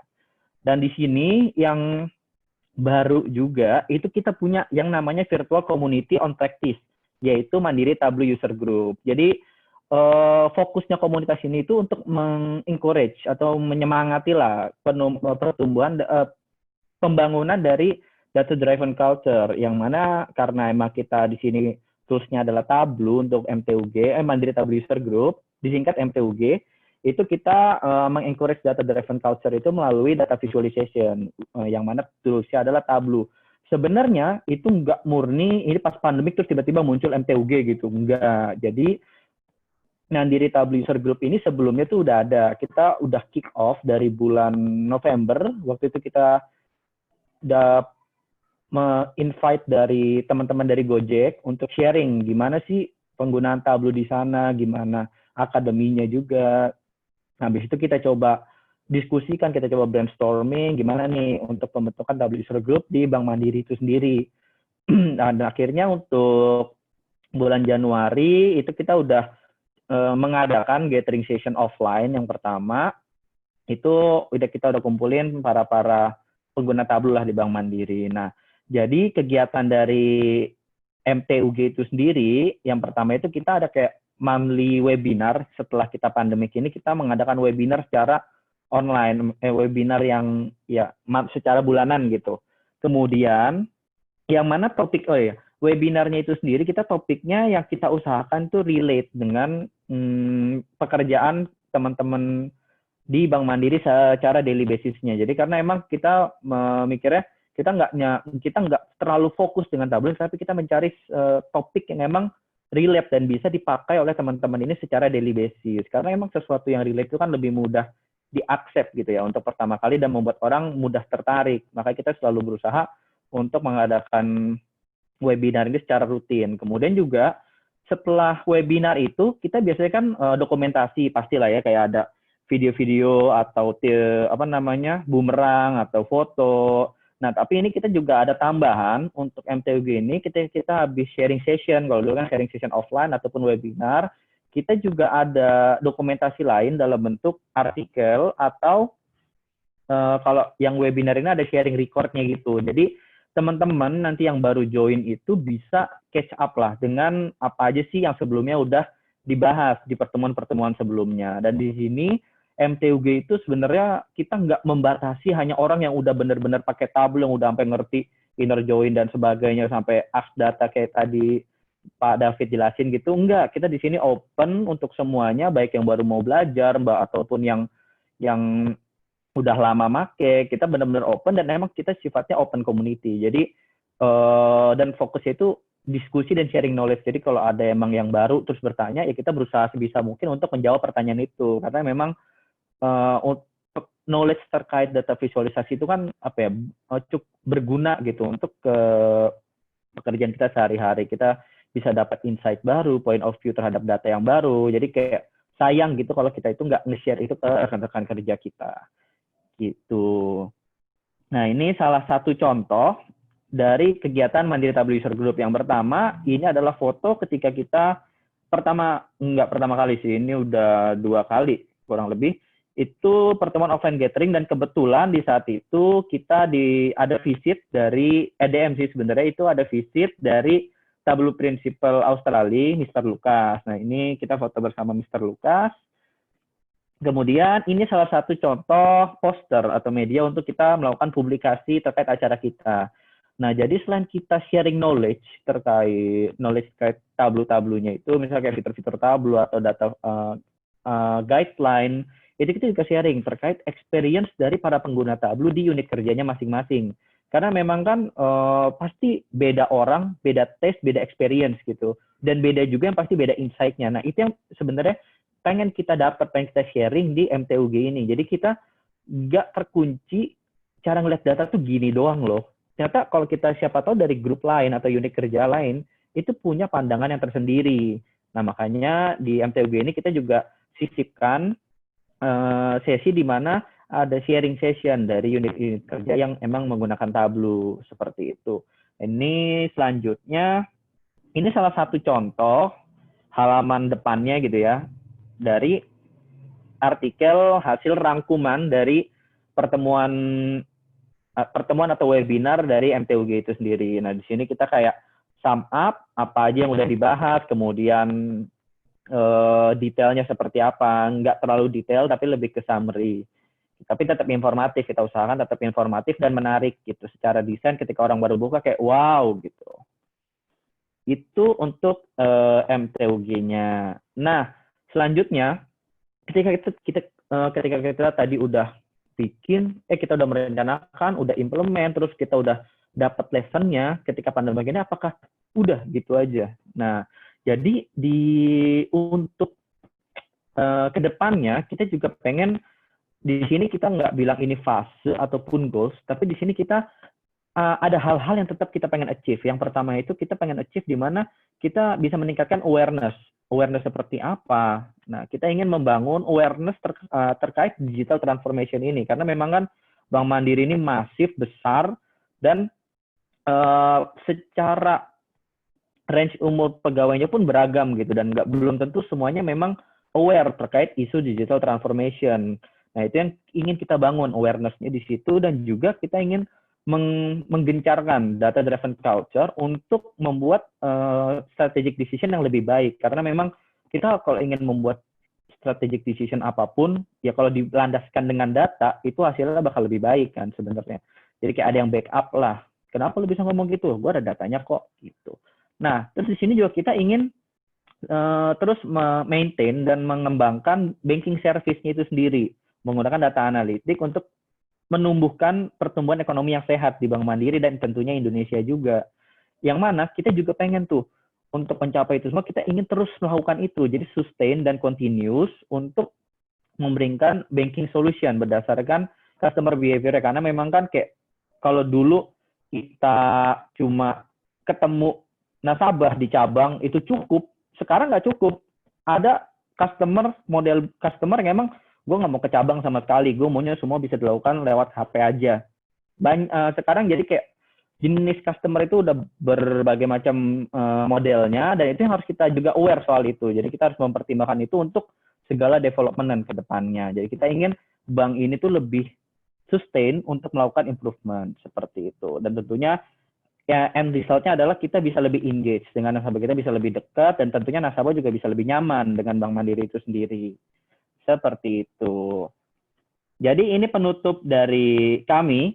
Jadi kecerdasan itu tidak diukur berdasarkan kayak IQ atau kita nilai ulangan, enggak.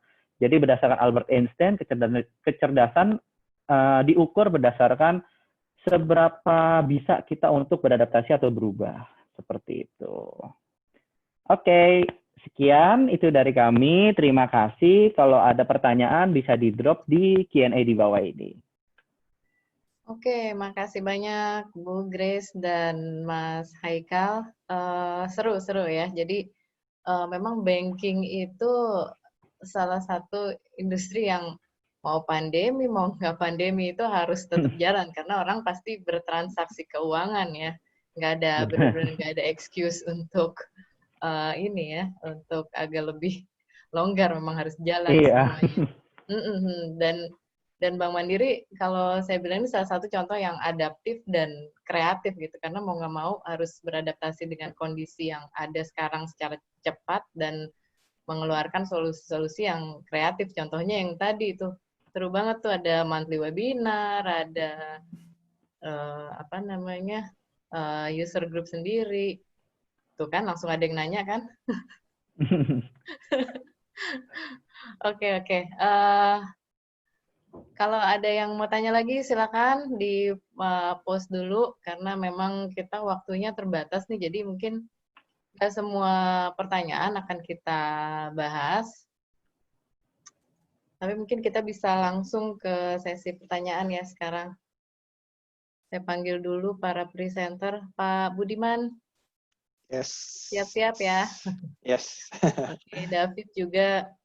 Oke, mungkin cepat aja ini, saya coba go through pertanyaannya. Ini ada yang pertama untuk Pak Budiman nih, untuk Sequence Live, Tableau sudah diimplementasikan untuk kebutuhan apa saja? Silakan Pak. Oh, oke. Jadi in short ya, sebenarnya kita hampir semua lini kita pakai Tableau. Pertama misalkan pada saat mungkin awal data profiling, sometimes kita butuh quick win, kita pakai buat data profiling. Kemudian kita juga pakai untuk dashboard untuk kebutuhan sales, kemudian untuk kebutuhan operation, untuk melihat, kemudian juga kita juga menyatukan dengan Tableau Python, di mana datanya itu langsung dari live dari kita punya data warehouse, data lake, kemudian langsung untuk memberikan prediksi tentang claim probability, kemudian juga tentang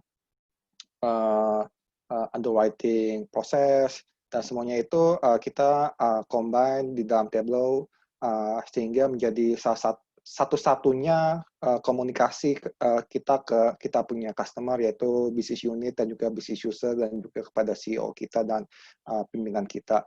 Jadi di sana itu kita menggunakan hanya satu tools supaya mereka nggak perlu switch dari satu tools dengan satu yang lain, sehingga komunikasi lebih lancar dan juga mereka bisa melihat tren dari sisi sales, kemudian bisa insight dengan baik dan cepat. Karena biasanya teman-teman bisnis itu begitu lihat data itu sangat antusias, sehingga biasanya mereka, coba lihat di dimensi A, coba ke B, coba ini misalkan dikali dengan sekian persen, coba dibandingkan target.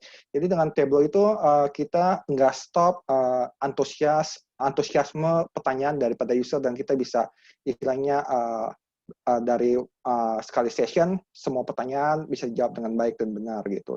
Jadi itulah yang kenapa kita butuh something yang buat excitement buat tim sales kita atau tim user kita, supaya mereka tetap tajam dari sisi bisnis, dan juga semua pertanyaan itu bisa dijawab dengan baik dan benar. Mungkin itu. Oke, mungkin masih Pak Budi ya, ini ada yang tanya lagi, tantangan dan strategi dalam mengimplementasikan digital mindset. Nah, kira-kira gimana Pak? Digital mindset ya. Nah, ini salah satu kelemahan sebenarnya bukan dari sisi Sequence, tapi ini merupakan kelemahan dari bangsa Indonesia. Terutama pada saat disuruh baca, mungkin mereka agak sedikit males, kesal untuk nonton drama Korea. Yes, door terus gitu ya. Nah, jadi kita lebih sering, kalau di tim kami itu ada KPI belajar at least 8 jam. Tapi so far tim kami sangat passion dengan data, dan mereka selalu ingin mencari hal yang baru. Nah, biasanya at least mereka bisa finish sekitar 30 jam per tahun dari sisi materi pembelajaran. Jadi kita memang support tim kita dengan baik, dan kita menebarkan passion itu ke tim lain. Jadi biasanya kita pakai ilmu divide and conquer. Jadi kita ke masing-masing departemen, kita cari orang yang passionate dengan data itu, kemudian kita istilahnya kita kasih hawa-hawa segar dengan Tableau, dengan ini bisa mempercepat data analitik. Kalau kamu kan biasanya kan lama tuh bikin reportnya, bisa 2-3 hari, 4 hari. Dengan Tableau cuma one push button atau enggak, ya at least 5 menit lah refresh data dan lain-lain, play around.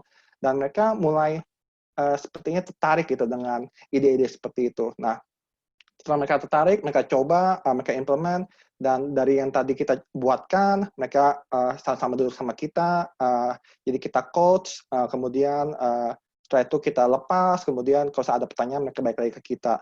Jadi itu yang kita terapkan, bagaimana misalkan bagaimana menerapkan digital mindset. Jadi kita selalu bilang ke user kita, anything is possible. Apalagi tentang data, anything is possible. Cuma tinggal masalah waktu aja, kapan dan kemudian teknologi yang ada. Tapi biasanya walaupun misalkan solusi yang kita hasilkan mungkin sekitar 20%, 30%, tapi kita bakal implementasi ke tim kita bahwa walaupun ini teknologinya belum maksimal, tapi at least kamu sekarang udah 30% faster atau 40% faster dibanding sebelumnya.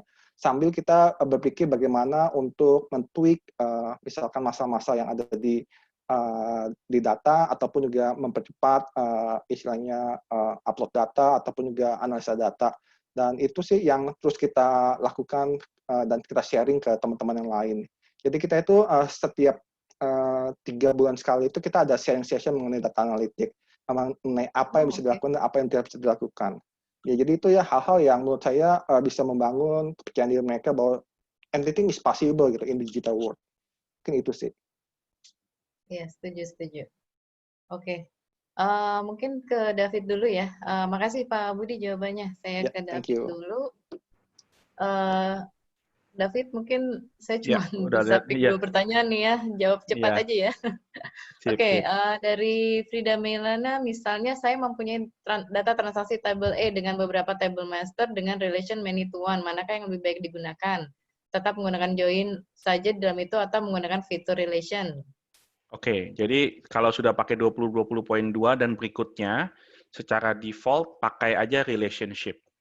Ya, jadi selalu pakai relationship karena itu benefitnya banyak sekali, ya. Itu jawabannya. Oke.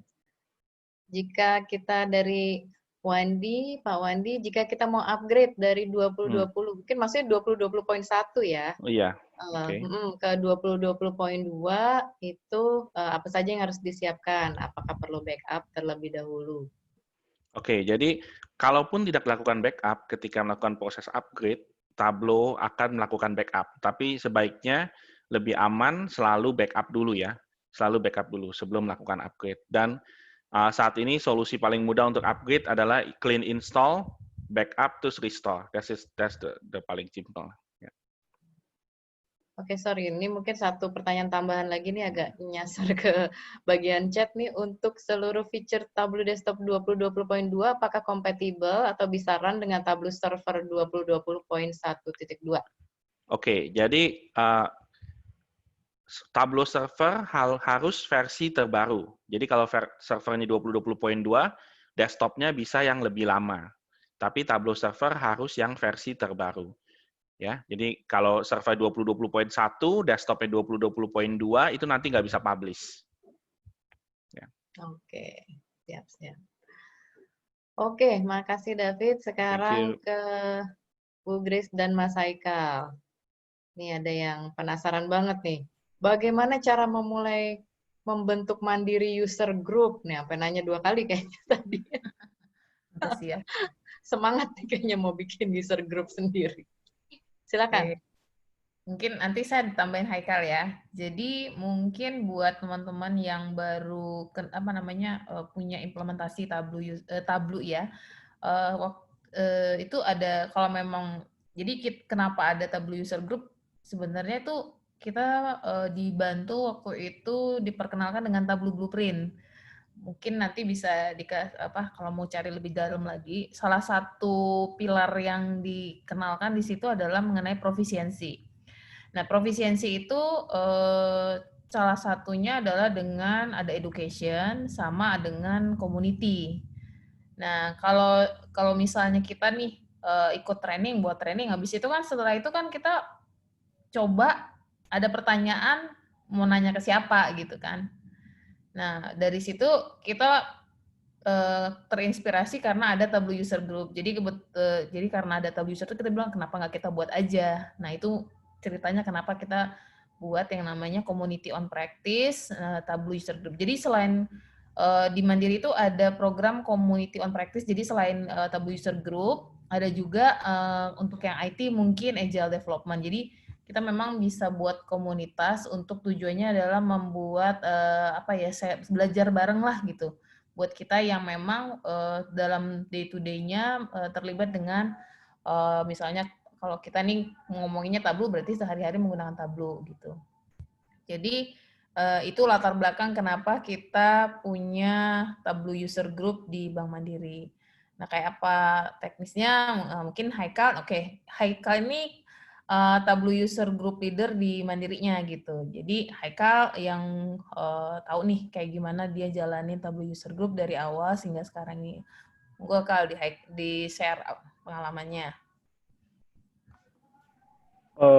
Mungkin nambahin dari Bu Grace juga. Jadi ketika emang awal banget ya itu berdasarkan ide dan terus juga kita ngobrol-ngobrol tadi kayak sama Bu Grace kita ngobrol kayak ya, bisa nggak ya kalau kita bikin komunitas buat sharing gitu. Akhirnya ya udah kita bentuk aja.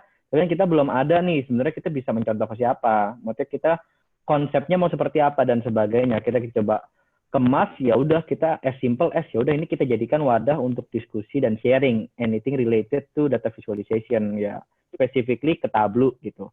Dan di situ awalnya memang kita istilahnya kan kita ngambil membernya awalnya memang selektif gitu. Jadi kayak kita lihat dulu saat ini sebenarnya kreator di Bank Mandiri itu dari siapa aja sih atau emang ada unit kerja mana aja yang memang sudah aktif membuat dashboard gitu kan karena bisa aja memang mereka punya license sendiri atau beli sendiri gitu. Kemudian mereka develop dan memang dashboardnya kita nggak tahu seperti itu. Akhirnya kita coba Getter. Nah, itu memang awalnya MTB itu masih sedikit kecil dan semakin berjalannya waktu, kita cara menarik perhatiannya, maksudnya cara menarik supaya orang tertarik juga, supaya orang join, itu tetap kita share dari grup ke grup, yang kemudian juga kita, misalnya kita ngajak teman dari unit kerja lain, kita minta tolong dari teman dari unit kerja lain itu invite ke teman-temannya juga, jadi kayak MLM gitu kali ya, jadi kayak kita networkingnya terus bercabang-cabang aja, semakin banyak kan semakin fun gitu. Dan di sini kita juga berusaha membuat komunitas itu juga alive, maksudnya tetap hidup dan juga fun. Jadi peserta-pesertanya juga nggak bosan untuk ikut kegiatan-kegiatan setiap bulannya atau setiap minggunya. Seperti itu. Kita juga sampai punya kayak jargon sendiri, kayak gitu-gitu. Hal-hal simple juga yang bisa menarik orang untuk tetap stay di dalam MTUG gitu. Itu hanya yang di pusat aja atau termasuk yang di daerah? Kita open sekarang udah ke daerah. Jadi kemarin kita juga untuk pesertanya kemarin baru nembus rekor baru sih. Jadi kemarin kita untuk webinar bulan Juni bulan Juni itu kita nembus 149 peserta yang mana itu juga di dalamnya banyak dari region-region lain di luar kantor pusat. Ada yang dari Semarang, ada yang dari Papua, kemudian ada yang dari, selain kantor pusat pun banyak gitu. Jadi nggak terbatas, kita fokus ke kantor pusat aja, jadi yang ada di region ataupun area ataupun cabang, feel free juga untuk join ke MTUG, karena memang kedepannya utilisasi Tableau sendiri di Bank Mandiri rencananya memang bakal di bank wide kan, seperti itu. Oke, makasih Bu Grace, Mas Haikal. Mungkin untuk saat ini kita tutup dulu sesi pertanyaannya karena waktunya juga udah lewat nih dari jadwal kita. Kita masuk ke pesan sponsor dulu. Jadi ada Selin dari Tableau Effect yang akan memberikan informasi tentang Tableau Live. Selin, halo.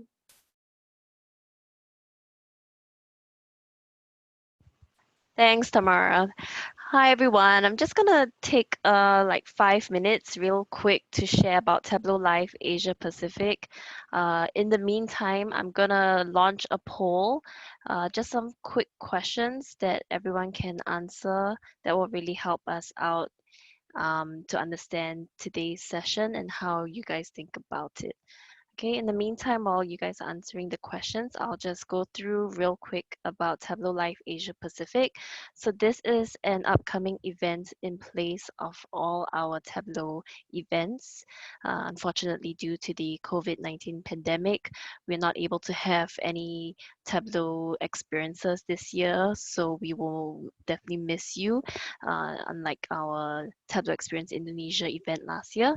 So I'll just introduce this event. Tableau Live Asia Pacific is a virtual conference on the 26th of August. So you can register by scanning this QR code, or you can go to this short link, tabsoft.co/3F98D6Y. It's a half-day event that will run from 10 a.m. to 3 p.m. Jakarta time. And although all sessions will be streamed in English, there will be closed captions in Bahasa Indonesia for all our friends who prefer to read in your local language. So why are we hosting this virtual event? Because we want to give everyone an opportunity to learn, connect, and have fun with data. And it's really an event for anyone from anywhere to join, not just restricted to Tableau customers. So if you know friends or colleagues who are interested in learning about Tableau, feel free to invite them to join as well. Okay, so what's going to be happening at Tableau Live? It's going to be a jam-packed half-day event. We are going to have a keynote from our Tableau executives, as well as a customer keynote from one of the largest global financial institutions. So that will be very exciting. There will also be 3 different tracks of data discussion panels, including Data Plus Women, the power of financial services, and I think someone very familiar will be participating in that discussion panel. I won't reveal who, but I think you guys might have a clue. And the third data discussion panel will be about becoming a data leader. So it's for all C-suite executives, director, and VP levels. This will be an interesting one for you. There will also be peer-to-peer roundtables. And what are these? These are basically small group discussions where you can either host your own session if you are interested in getting people to talk about a specific topic regarding data or digital transformation. You can set up your own tables, and these are all private unless you choose to make them public. People can join in and you can have discussions with them. You can also join in existing roundtables that are already ongoing, so look out for those. And there will also be Tableau doctor appointments, and I think many of you will benefit from these because often we have a lot of questions regarding our dashboards, about our visualizations. So do register and look out for the session sign up sheet that will allow you to book your Tableau doctor appointment. Lastly, we will have an array of breakout sessions, including Tableau Blueprint, a deeper dive into the 2020.1 to 3 product releases, as well as some information and presentations about Einstein Analytics, leading through change with data, which has been a theme throughout this year, as well as reskilling, as we see data skills becoming the #1 skill in the world. So how can you get involved in the lead up? So this, I'm sure some of you might have seen pictures like these popping up on your social media. These are pictures from either Tableau Live Americas or Tableau Live Europe. And soon we will have this photo booth open on 17th of August, and you can take your own cool, fun snapshot and hashtag with DataFam and post it on your social media as well. A great way to get interactive and during the lead up to the live event on 26th of August. You can also share and let everyone in your network know that this event is happening. People are will be joining from all across Asia, even Japan and Australia, and China as well. You can also use the hashtag TableauLive20 on your social media channels to share your experiences as well as get the latest updates. And of course, on the day itself, there will be all these fun activities. Like I mentioned, the peer-to-peer roundtables is something that you want to look out for, as well as the fun photo booth, which I think will be a real hit for you. So do stay tuned and take note of that. So I will leave this QR code up here so that everyone can just take the last few minutes of this virtual user group session to scan, sign up, and yeah. Hope all of you are excited for the event. So Tamara, back to you. Okay, thanks Celine. And I hope we all can join Tableau Live Asia Pacific. Oke, teman-teman, sebelum kita tutup, buat yang punya ide untuk meetup berikutnya, silakan bisa disampaikan melalui user group kita. Jika berkenan menjadi speaker juga silakan bisa disampaikan di sana. Lalu mungkin kita nanti ada grup foto dulu ya, jangan pergi dulu, kita akan grup foto bareng-bareng, silakan dibuka videonya. Yang mau sisiran boleh sisiran dulu. Maria, mana Maria? Mar? Ya. Celine bisa Celine, can you help to grab the photo? Yeah, sure. I'm not sure how I can get all the attendees in as well. Let me just check real quick how we can do that.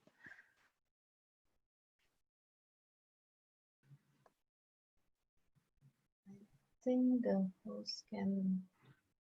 I think it should be twice, Celine. Cannot be only once.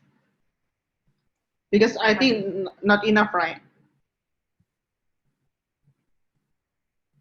Yeah, it seems like if I want to include everyone, I might have to make everyone a panelist, which might be a bit hard at this point. Okay. Just. But no worries. I think we can take a picture ourselves. Okay, everyone smile.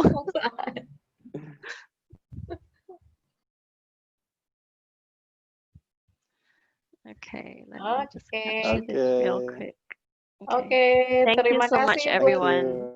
Seluruh presenter kita, Pak Budi, Bu Grace, Haikal, David, buat teman-teman yang udah meluangkan waktu, semoga bermanfaat. Mohon maaf jika ada kekurangan. Sampai bertemu di meetup selanjutnya. Stay healthy, stay safe, stay happy. Bye. Thank you. Bye. Bye. Thank you. Bye. Thank you. Terima kasih semuanya. Thank you. Terima kasih. Join LinkedIn, jangan lupa. Tetap pesan sponsor. Thank you, everyone. Thank you, Haikal and Grace. Terima kasih semuanya. Thank you, Miss Helen. Thank you. See you.